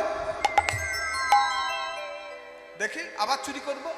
চুরি করে আবার রাখলেন গিরি গোবর্ধনের পাহাড়ের গুহায়। 8 বার হলো ব্রহ্মা চুরি করছেন, ভগবান সৃষ্টি করছেন। সৃষ্টি হরণ, সৃষ্টি হরণ 8 বার হলো। 9 বারের পর ব্রহ্মা চৈতন্য হলো। পাহাড়ে গুহায় আর একটি ধেনু রাখার জায়গা নেই। আছাড় খেয়ে ফেললেন গোবিন্দ চরণে। হে কৃষ্ণ, হে কৃষ্ণ, তুমি করুণা করো, তুমি মোরে করুণা করো।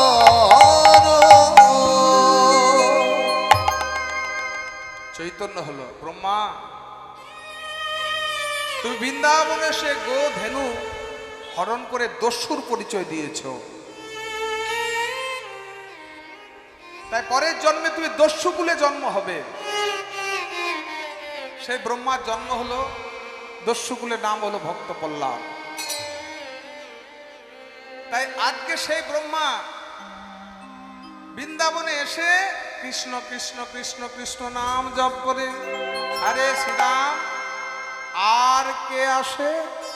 তাহলে বলি, শূন্য পথে একে হাতে, ঐরাবতে ব্রজ হাতে, শূন্য পথে ঐরাবতে, ঐরাবত বজ্র হাতে, শূন্য পথে ঐরাবতে ব্রজ হাতে, ঐরাবতে শূন্য পথে এক রথে, ঐরাবত বজ্র হাতে। দেখি মোরা পরায়ত আসে, ও গো দেখি মোরা পলায়ত রাশে। একজন আবার ঐরাবত মানে হাতির পিঠে চড়ে আসে, তার অস্ত্রটা হলো ব্রজ। কে?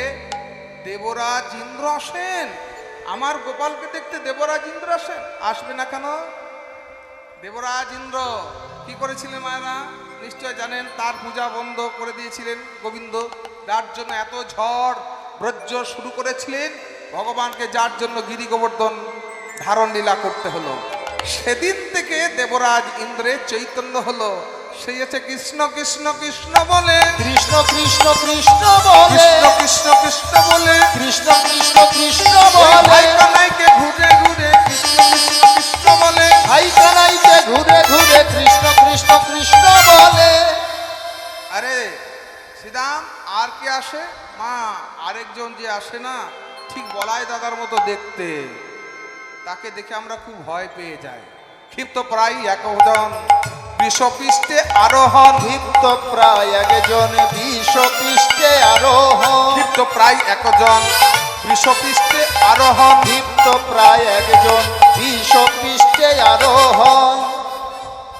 একজন আসেন ক্ষিপ্ত প্রায় ষাঁড়ের পিঠে চড়ে। আমাদের ভাই কানাই তো বাঁশের বেনু বাজায়। সে কি বাজায় জানো? দিয়া সিঙ্গা বেনুর রিসা, দিয়া সিংহা বেনুরলিশান, দিয়া সিংহা বেনুরলিশান, দিয়া সিংহা বেনুরলিশান, দিয়া সিংহা বেনুরলিশান।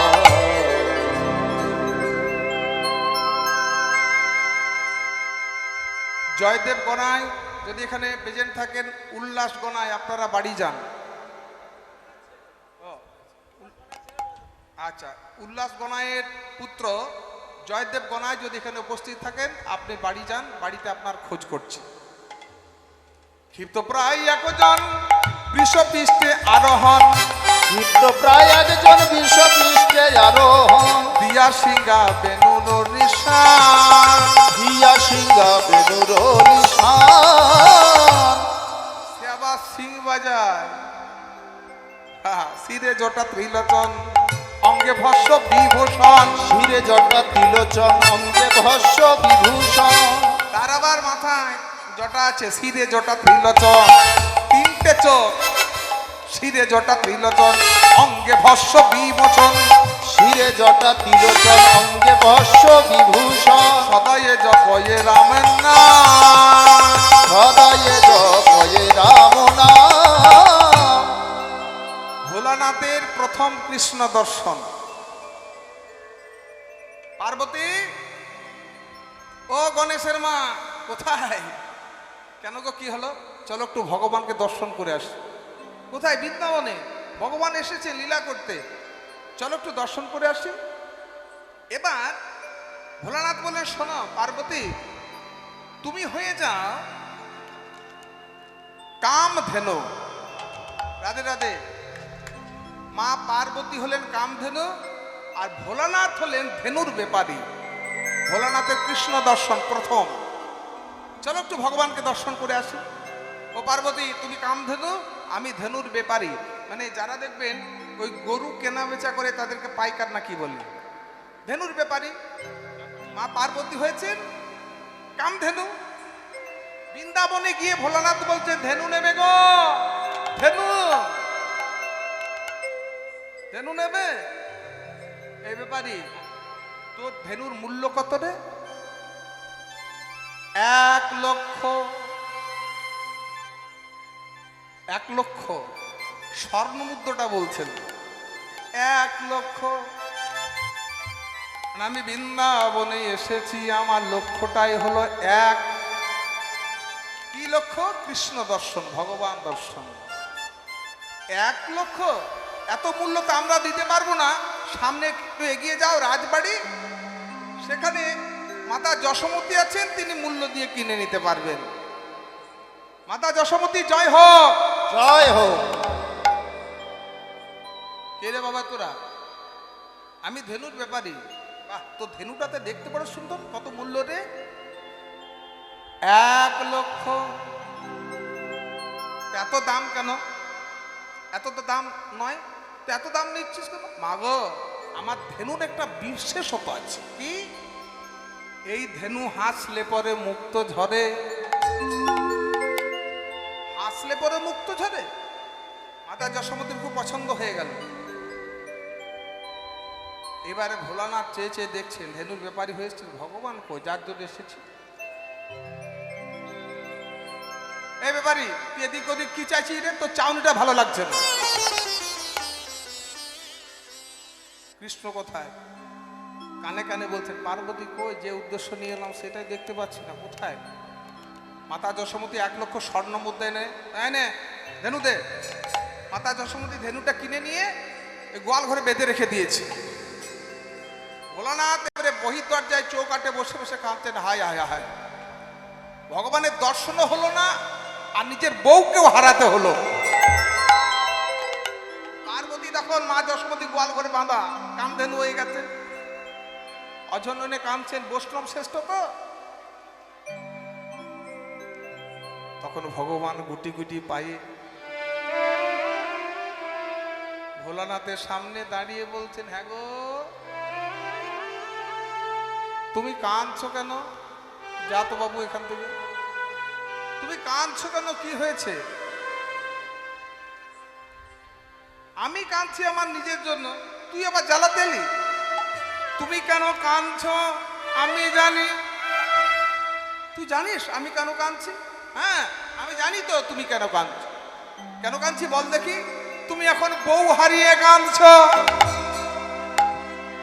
যেই না বলেছেন আমি বউ হারিয়ে কাঁদছি, ভোলানাথ বুঝতে পারলেন বৈষ্ণব শ্রেষ্ঠ যে আমি যে বউ হারিয়েছি একমাত্র আমি পার্বতী আর অন্তর্যামী ভগবান ছাড়া তো কেউ জানে না। হে কৃষ্ণ করুণা সিন্ধু দীনবন্ধু জগৎপতে গোপেশ গোপিকাকান্ত রাধাকান্ত নমস্তুতে।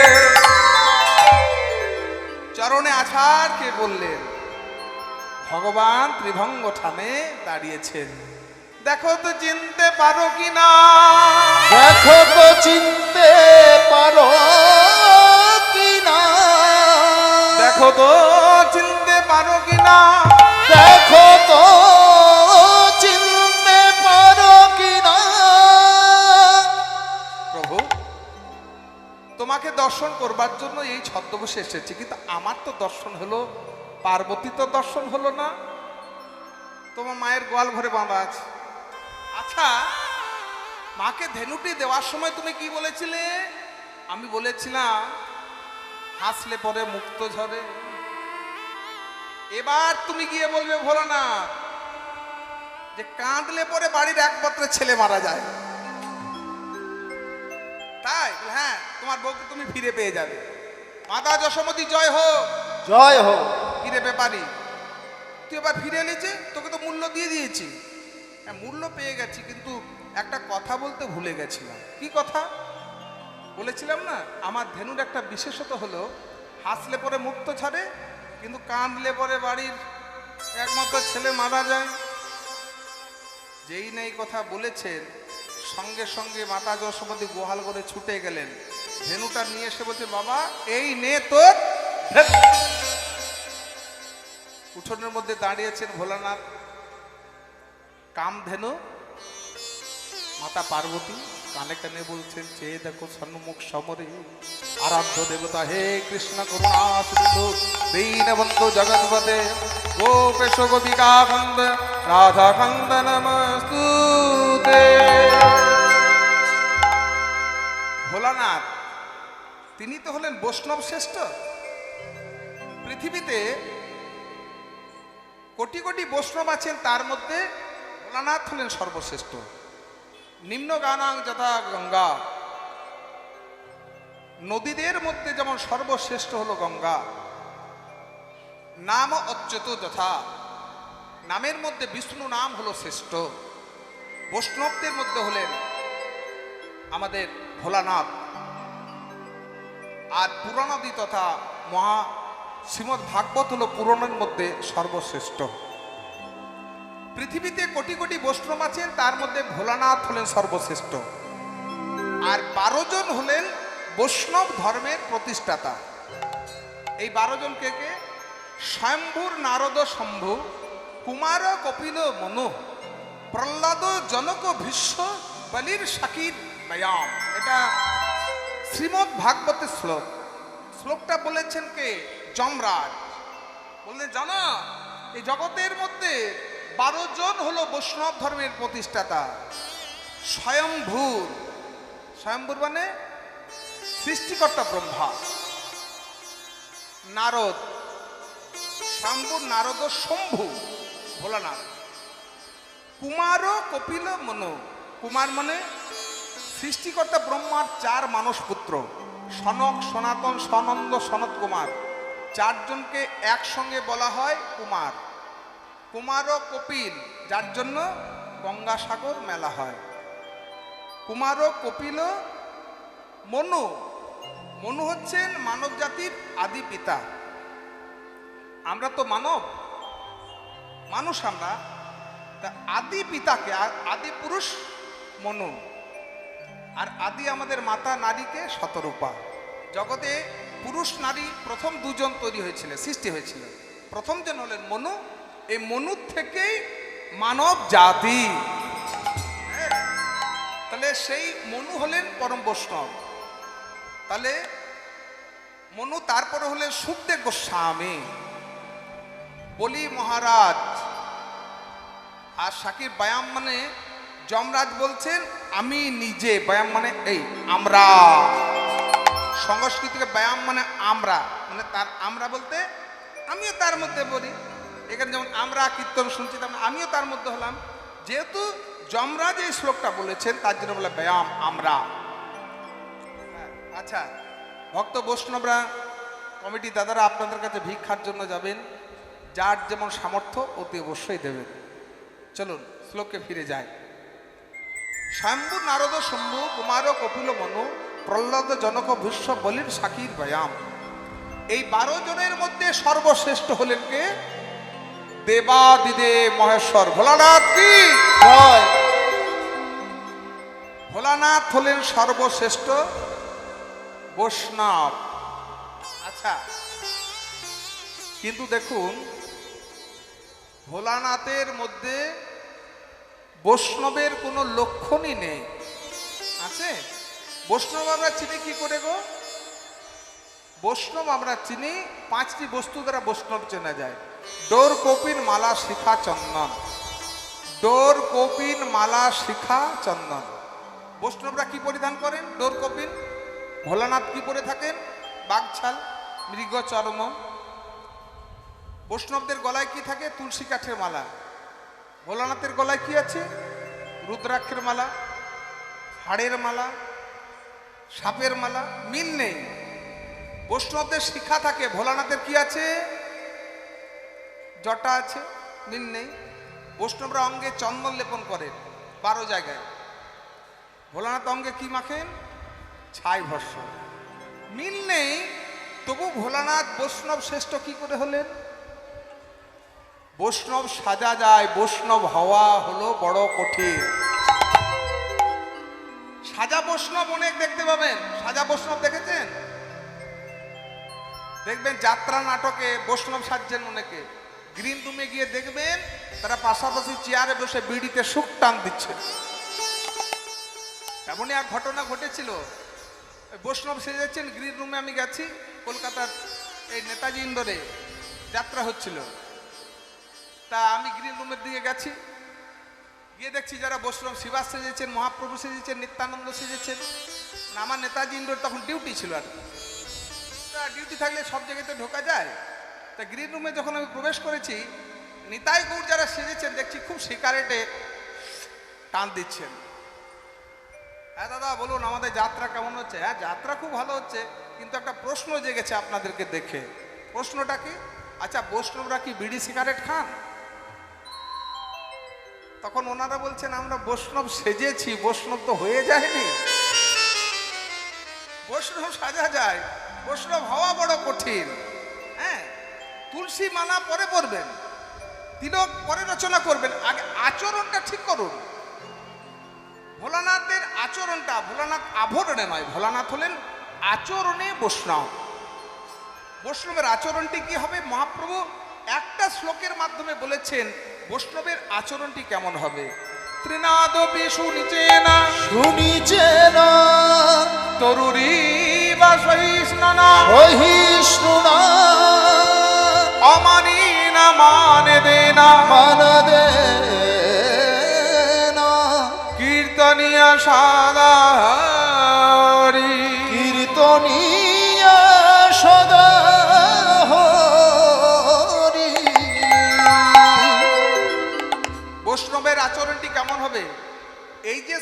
শুধু বৈষ্ণব ভক্তের ক্ষেত্রে নয়, প্রতিটি মানুষের জীবনে পালন করা উচিত।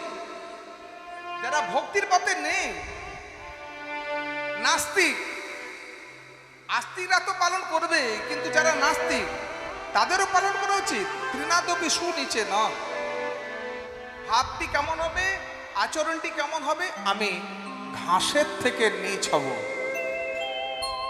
তৃণাদপি, তৃণ মনে হচ্ছে ঘাস, ঘাস তো সবার নিচে থাকে, আমরা পা দিয়ে মারিয়ে যাই, আবার সে মাথা তুলে দাঁড়ায়। কোনো মান অভিমান আছে? তুমি হৃদয়ে মান অভিমান অহংকার নিয়ে সারা জীবন ধরে যদি কীর্তন শোনো, মান অভিমান অহংকার নিয়ে তুমি যদি তুলসী কাঠের মালা পরো, তিলক রচনা করো, সবই বৃথা। মান অভিমান ত্যাগ করো। তৃণাদপি সুনিচে ন, ছোট হও। ছোট মানে আকারে ছোট নয়, নত হও, নত। আগে তুমি ছোট হও। যদি হতে চাও বড়, সবার আগে হও ছোট। তৃণাদপি শুনেছেন, মনে ছিল সাত, তৃণাদপি শুনেছেন, পড়ে গেল বাদ। দ্বিতীয় নিয়মটা কি? তরুরিব সহিষ্ণুনা, সহিষ্ণুনা। দ্বিতীয় আচরণটি কেমন হবে? বৃক্ষের মতো সহ্যগুণ। গাছ রোদের মধ্যে দাঁড়িয়ে থাকে, কত সহ্যগুণ দেখুন। সহিষ্ণুনা, সহিষ্ণুতা যদি তুমি শিখতে চাও, গাছের কাছ থেকে শেখো। রোদের মধ্যে দাঁড়িয়ে থাকে, তার এসি ঘরের দরকার হয় না। বৃষ্টির মধ্যে দাঁড়িয়ে থাকে, ঠান্ডার মধ্যে দাঁড়িয়ে থাকে, তার মাফলার সোয়েটারের দরকার হয় না। গাছের মতো সহ্যগুণ হতে হবে। যে সয় সেই রয়, সেই তো হয় মহাশয়। তৃতীয় নিয়মটা কি? অমানি না মানে দে না, মান দে না। কে আমায় মান সম্মান করলো সে পরোয়া করলে হবে না, কিন্তু আমি সবাইকে মান সম্মান দেব। আমায় কে মান সম্মান করলো দেখার দরকার নেই, ওই পরোয়া করো না, কিন্তু আমি সবাইকে মান সম্মান দেব। বিশেষ করে এই সমাজে যাদেরকে কেউ মান সম্মান দেয় না, জন্তু জানোয়ারকে পর্যন্ত মান সম্মান দিতে হবে। শুধু মানুষকে শ্রদ্ধা ভক্তি করলে তো হবে না। আমি মানুষকে খুব শ্রদ্ধা ভক্তি করি আর জন্তু জানোয়ারকে ঘৃণা করি। কুকুরকে লাঠি দিয়ে মারছি, জন্তু জানোয়ারকে লাঠি দিয়ে মারছি। মানুষ হতে পারবে না, বৈষ্ণব হতে পারবে না। জন্তু জানোয়ারকেও পর্যন্ত সম্মান দিতে হবে। অমানি না মানে দে না, শেষেরটা বললো কীর্তনীয় সদা হরি। ভগবানের নাম গুণ কীর্তন করবে সর্বদাই। আন কথা বাজে কথাগুলো ছেড়ে দিয়ে কি হবে? ভজ গৌরাঙ্গ, কহ গৌরাঙ্গ, লহ গৌরাঙ্গের নাম রে। বাহু তুলে ভজ গৌরাঙ্গ, কহ গৌরাঙ্গ, লহ গৌরাঙ্গের নাম রে। ভজ গৌরাঙ্গ, কহ গৌরাঙ্গ, লহ গৌরাঙ্গের নাম রে। ভজ গৌরাঙ্গ, কহ গৌরাঙ্গ, লহ গৌরাঙ্গের নাম রে। যেজনা গৌরাঙ্গ ভজে। তারপরেরটা কি? সুরে গাইতে হবে। যেজনা গৌরাঙ্গ ভজে। সবার সুর আছে, পিছনের গুলো ফাঁকি দিচ্ছে। লাস্ট বেঞ্চে কারা বসে? স্কুলে ফাঁকিবাজগুলো। তাহলে আপনারা দেখিয়ে দেন তো যে আমরা ফাঁকিবাজ নই। পিছন থেকে উচ্চ স্বরে যেজনা গৌরাঙ্গ ভজে, সে হয় আমার প্রাণের। এদিকে যে জনা গৌরাঙ্গ ভজে, সে হয় আমার প্রাণ।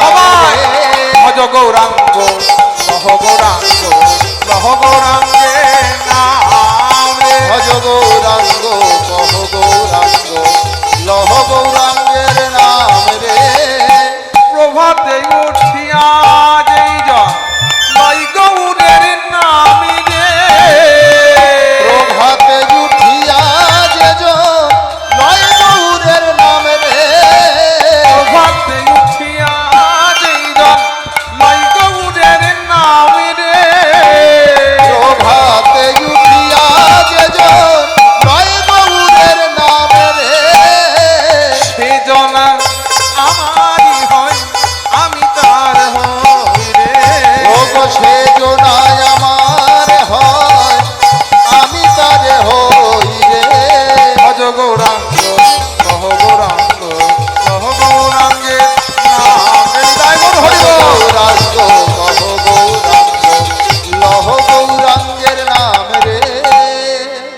আচরণ যদি তোমার থাকে তাহলে তুমি ভক্ত হতে পারবে, বৈষ্ণব হতে পারবে।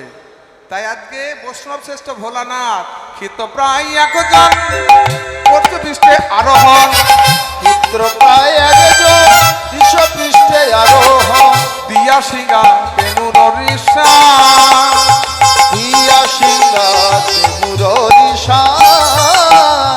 সে শুধু একা আসে না মা, তার সঙ্গে একটা অপরূপ সুন্দরী রমণী আসে। তার বামে এক নারী তুলনাতে বার নারী, তার বামে এক নারী তুলনাতে বার নারী, তার বামে এক নারী তুলনাতে বার নারী, তার বামে এক নারী তুলনাতে বার নারী। রূপে বন কুল করে আলা, রূপে বন ফুল করে জ্বালা। অপরূপ সুন্দরী রমণী আসে। তুমি তো 2 কর দিয়ে গোপালের সেবা করো, সে 10 হাত দিয়ে তোমার গোপালকে ননি খাওয়াই। বলে ওরে বাছা গনু আনন্দতে চড়াও ধেনু, বলে ওরে বাছা কানু আনন্দে চড়াও ধেনু, বলে ওরে বাছা কানু আনন্দেতে চড়াও ধেনু। বলে ওরে বাছা কানু আনন্দে চড়াও ধেনু। এ বনে নাই ভয় ডর, এই বনে নাহি ভয় ডর। তোমার গোপালকে কোলে লয়ে আদর করে 10 কর দিয়ে নবনী খাওয়ায়। মা দুর্গা আসেন আমার গোপালকে দেখতে, মা আরো অনেকেই আসে। তারপরে কি আসে? গজমুখী একজন মুশিকেতে আরোহণ, গজমুখে একজন মুশিকেতে আরোহণ, গজমুখী একজন মুশিকেতে আরোহণ, গজমুখে একজন মুশিকেতে আরোহণ। সিন্দুরে মণ্ডিত তনুখানি, সিন্দুরে মণ্ডিত তনুখানি। একজন আসে তার মুখটা হাতির মতো, গজানন গণেশ, হ্যাঁ, সে আবার ইঁদুরের পিঠে চড়ে আসে। আরেকজন আসে মা, তার হলো 6টা মুখ, ষড় মুখে সিকি পরে, বাম হস্তে ধনু ধরে, ধড়কার সিকি করে বাম হাতে ধনু ধরে, ষড় মুখ সিকি পরে, বাম হস্তে ধনু ধরে, ষড় মুখে সিকি করে বাম হস্তে ধনু ধরে। বাম আপে তার ধনুক ধরে, তার হলো 6টা মুখ, ষড় মুখে সিকি পরে, বাম হস্তে ধনু ধরে, ষড় মুখে সিকি করে বাম হস্তে ধনু ধরে। বিবাদার কোচার বলনি, ও বকি পাতার কোচার দলনি। তাকে দেখে মনে হয়, দেখে মনে ধরনের রাজার এত নয়, রাজার তনয়, দেখে মনে হয় রাজার এত নয়, দেখে মনে হয় রাজার তনয়, রাজার তনয়, রাজার তনয়, দেখে মনে হয় রাজার তনয়। রাজার তনয়, রাজার তনয়, দেখে মনে হয় রাজার তনয়।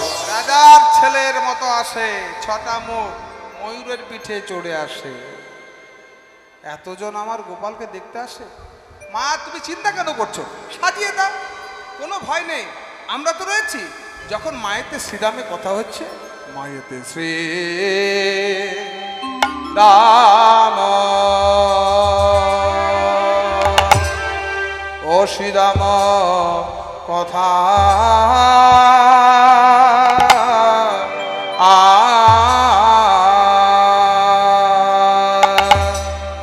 মায়েতে শ্রীরাম কথা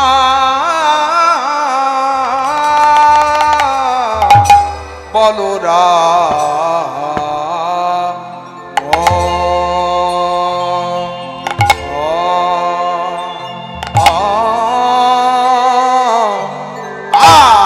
আসি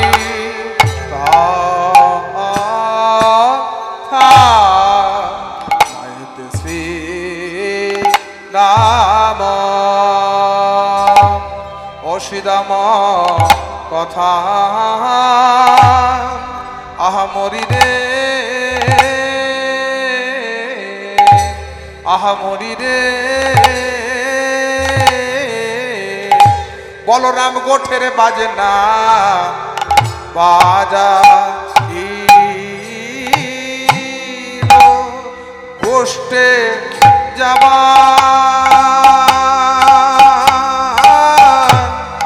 গোষ্ঠে যাবা সব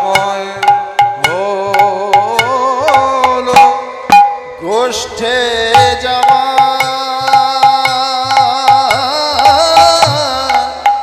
গোষ্ঠে যাবা সময় হলো গোষ্ঠে যাবা গোষ্ঠে যাবা সময় হলো গোষ্ঠে যাবা ধরি হরি ধরি হরিবা সময় হলো গোষ্ঠে যাওয়া গোষ্ঠে যাওয়া সময় হলো গোষ্ঠে যাবা গোষ্ঠে যাবা সময় হলো গোষ্ঠে যাওয়া গোষ্ঠে যাবার সময় হলো গোষ্ঠে যাবা গোষ্ঠে যাবা সময় হলো গোষ্ঠে যাওয়া গোষ্ঠে যাবার সময় হলো গোষ্ঠে যাবা গোষ্ঠে যাবার সময় হলো গোষ্ঠে যাবা গোষ্ঠে যাবার সময় সময় হলো হলো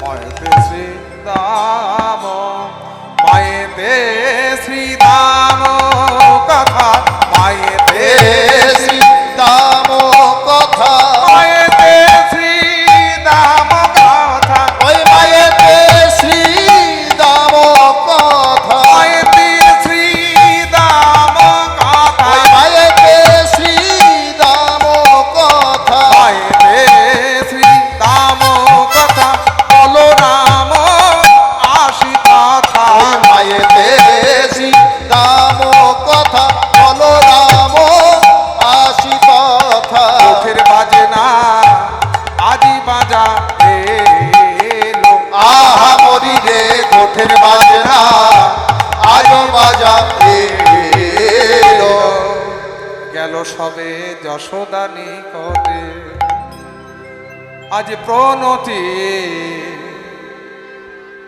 করিয়া পায় করিয়া পায় আজ কহিছে যাদবরা আজ পনতে করিয়া পায় কহিছে যা তবে মায় মাগো কানুরে লইয়া যাব উঠে মাগো কানুরে লইয়া যাব গোঠে শুনি বল রামের বাণী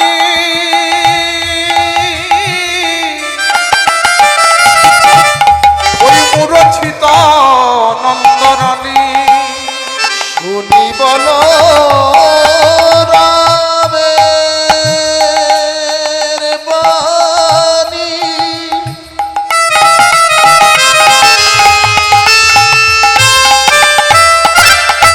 মূরছিত নন্দ রানী ভাসে রানী নয়নের জলে ওগো ভাসে রানী নয়নের জলে আগে যাক প্রাণ বাহির হইয়া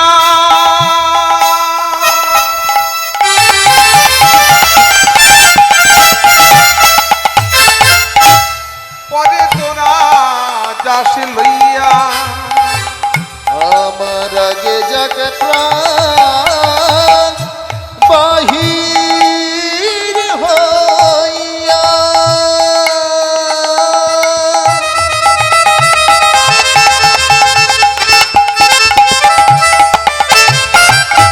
তবে তোরা যাস গোপাল লইয়া এ যদুনাথের নয়নের তারা এ যদুনাথের নয়নের তারা ওমা কানেকে তাতে সাজিয়ে দাও বলরাম আজ যে আমার বড় মন কাঁদে রে, যেতে দিতে ইচ্ছা হয় না। মা তুমি চিন্তা করো না, ভাই কানাইয়ের কোনো বিপদ হবে না, আমি তো রয়েছি তার দাদা।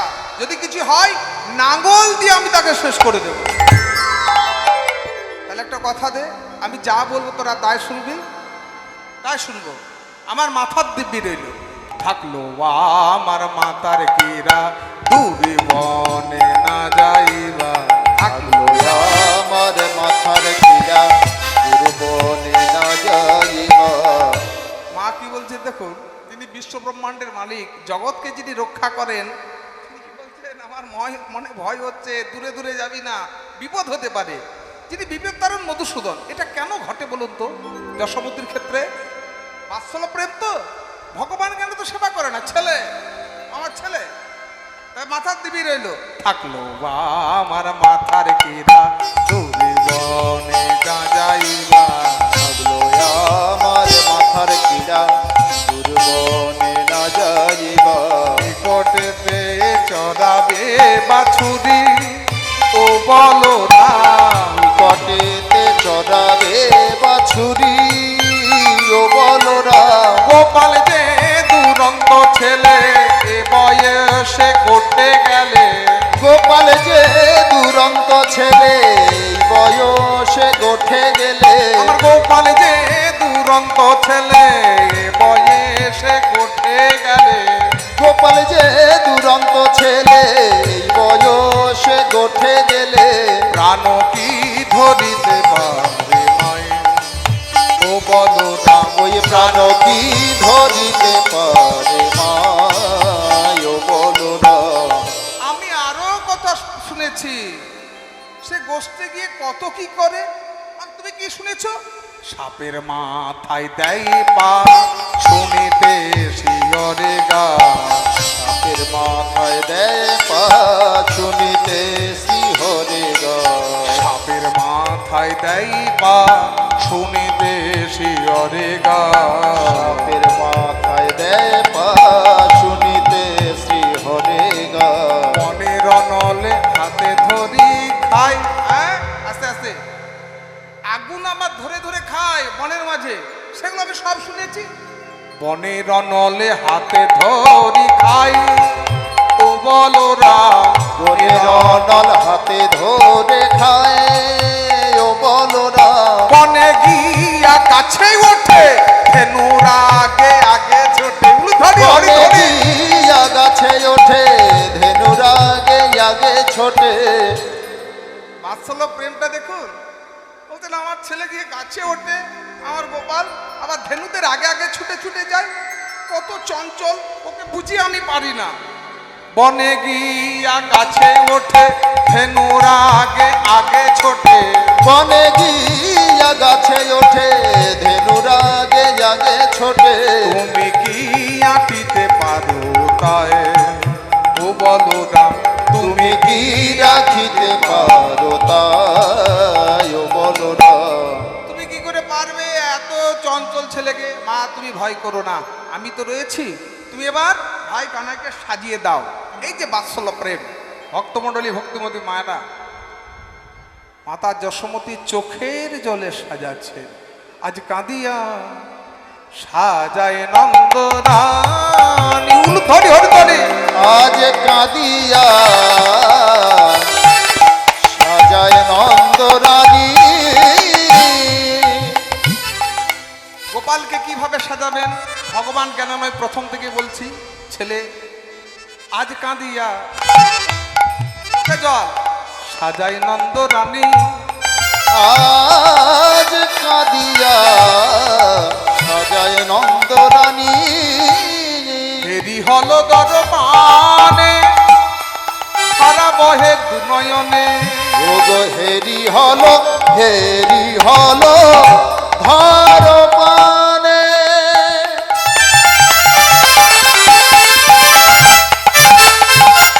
হলো ধর পানে ধারা বহে দুনয়নে। হাসে রানী নয়নের জলে, ওগো ভাসে রানী নয়নের জলে। প্রথমে কি পরিয়ে দিলেন দেখুন, গোপালকে সাজানো অলকা তিলকা ভালে বনমালা দিল গলে উলুধ্বনি। ওই অলকা তিলকা ভালে বনমালা দিল গলে। ওই চরণেতে মা পরালো নবু, ওই চরণেতে পরালো নবু। অলকা তিলকা, এই যে তিলক আর অলকা মানে তার পাশে একটা ছোট্ট করে কালো বিন্দু। ভগবানের কপালে যে তিলক থাকে সেই তিলকটার নাম কি? মদন তিলক। এই তিলক এলো কোথা থেকে? আমরা তো তিলক পড়েছি, এটা বৈষ্ণবীয় তিলক। হ্যাঁ, যার যেমন ঘরের, নিত্যানন্দ ঘরের, গদাধরের ঘরের, যারা যে ঘরের দীক্ষিত তারা সেই ঘরে তিলক করবেন। কিন্তু ভগবান শ্রীকৃষ্ণের কপালে যে তিলক, এই তিলকের নাম হলো মদন তিলক। মদনকে, মদন হলো কামদেব, কামকে জয় করা প্রতীক এই তিলক। সৃষ্টিকর্তা ব্রহ্মা জগৎকে সৃষ্টি করবার জন্য মন থেকে সৃষ্টি করেছিলেন কামদেব মদনকে, রূপ দিলেন, বললেন মদন তোমাকে প্রজা সৃষ্টি করতে হবে। পিতা, কি করে প্রজা সৃষ্টি করব? এই যে আমি তোমাকে 5টি বাণ দিলাম, মদন মাদন শোষণ স্তম্ভন মোহন। এই বাণের কাজ কি? এই বাণ যদি পুরুষকে নিক্ষেপ করো, পুরুষ ধাবিত হবে নারীর দিকে, নারীকে নিক্ষেপ করলে নারী ধাবিত হবে পুরুষের দিকে। কামদেব মনে মনে ভাবছেন রণক্ষেত্রে যাব, কিন্তু তার আগে একটু বাণগুলো পরীক্ষা করে নি। প্রথম বাণটি নিক্ষেপ করলেন পিতা ব্রহ্মাকে। ব্রহ্মা কাম জ্বরে জর্জরিত হয়ে নিজ কন্যা সন্ধ্যার দিকে ধাবিত হলেন আর অভিশাপ দিলেন, মদন এই জগতে সব থেকে পাপ কাজ তুই আমাকে দিয়ে করালি, তাই আমি তোকে অভিশাপ দিচ্ছি, মহাদেবের রসানলে তুই ভস্ম হয়ে যাবি। ব্রহ্মাকে জয় করেছেন।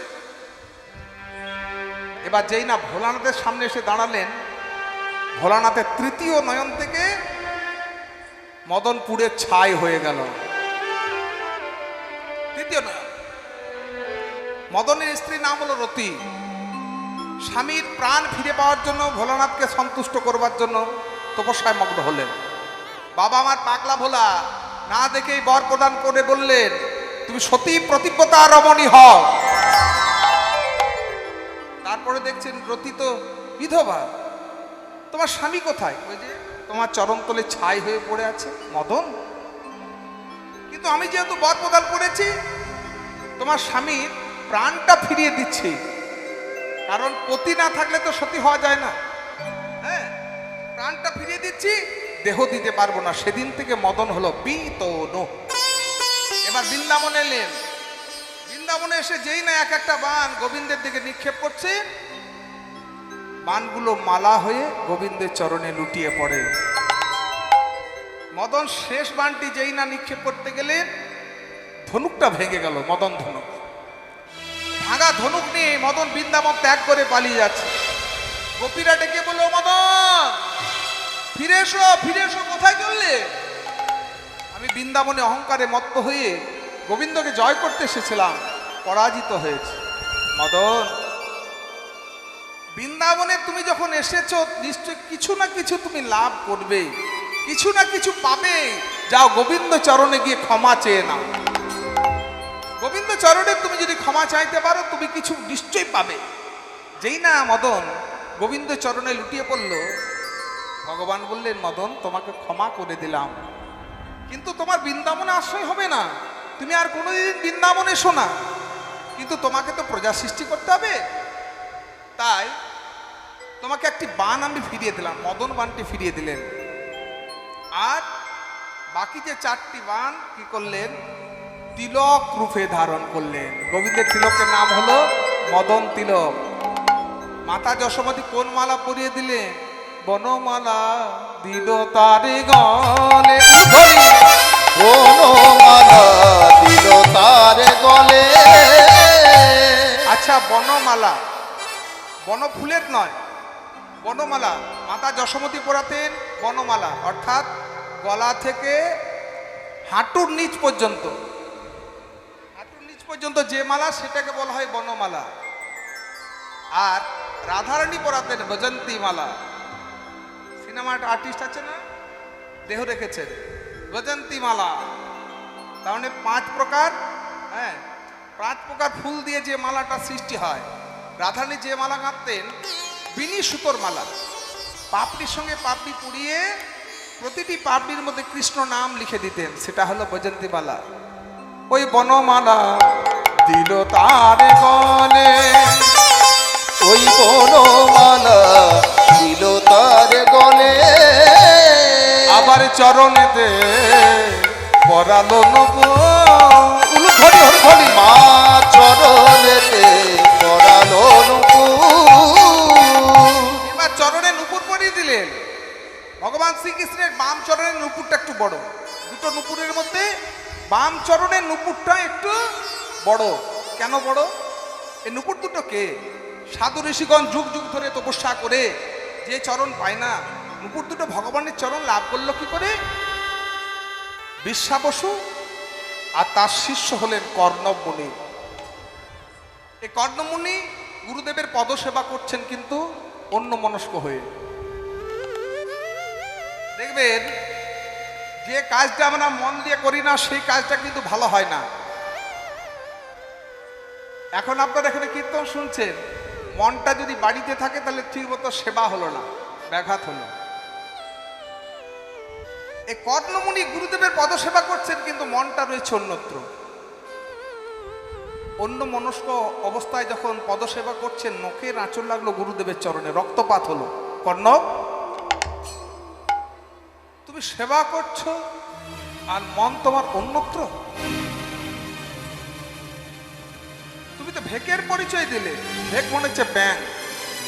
ব্যাং দেখবেন পুকুরের ধারে বসে বসে কলকল কলকল করে ডাকে, আর বিশুদ্ধ সর্প সেই ডাক শুনে তার কাছে আসে। কেন?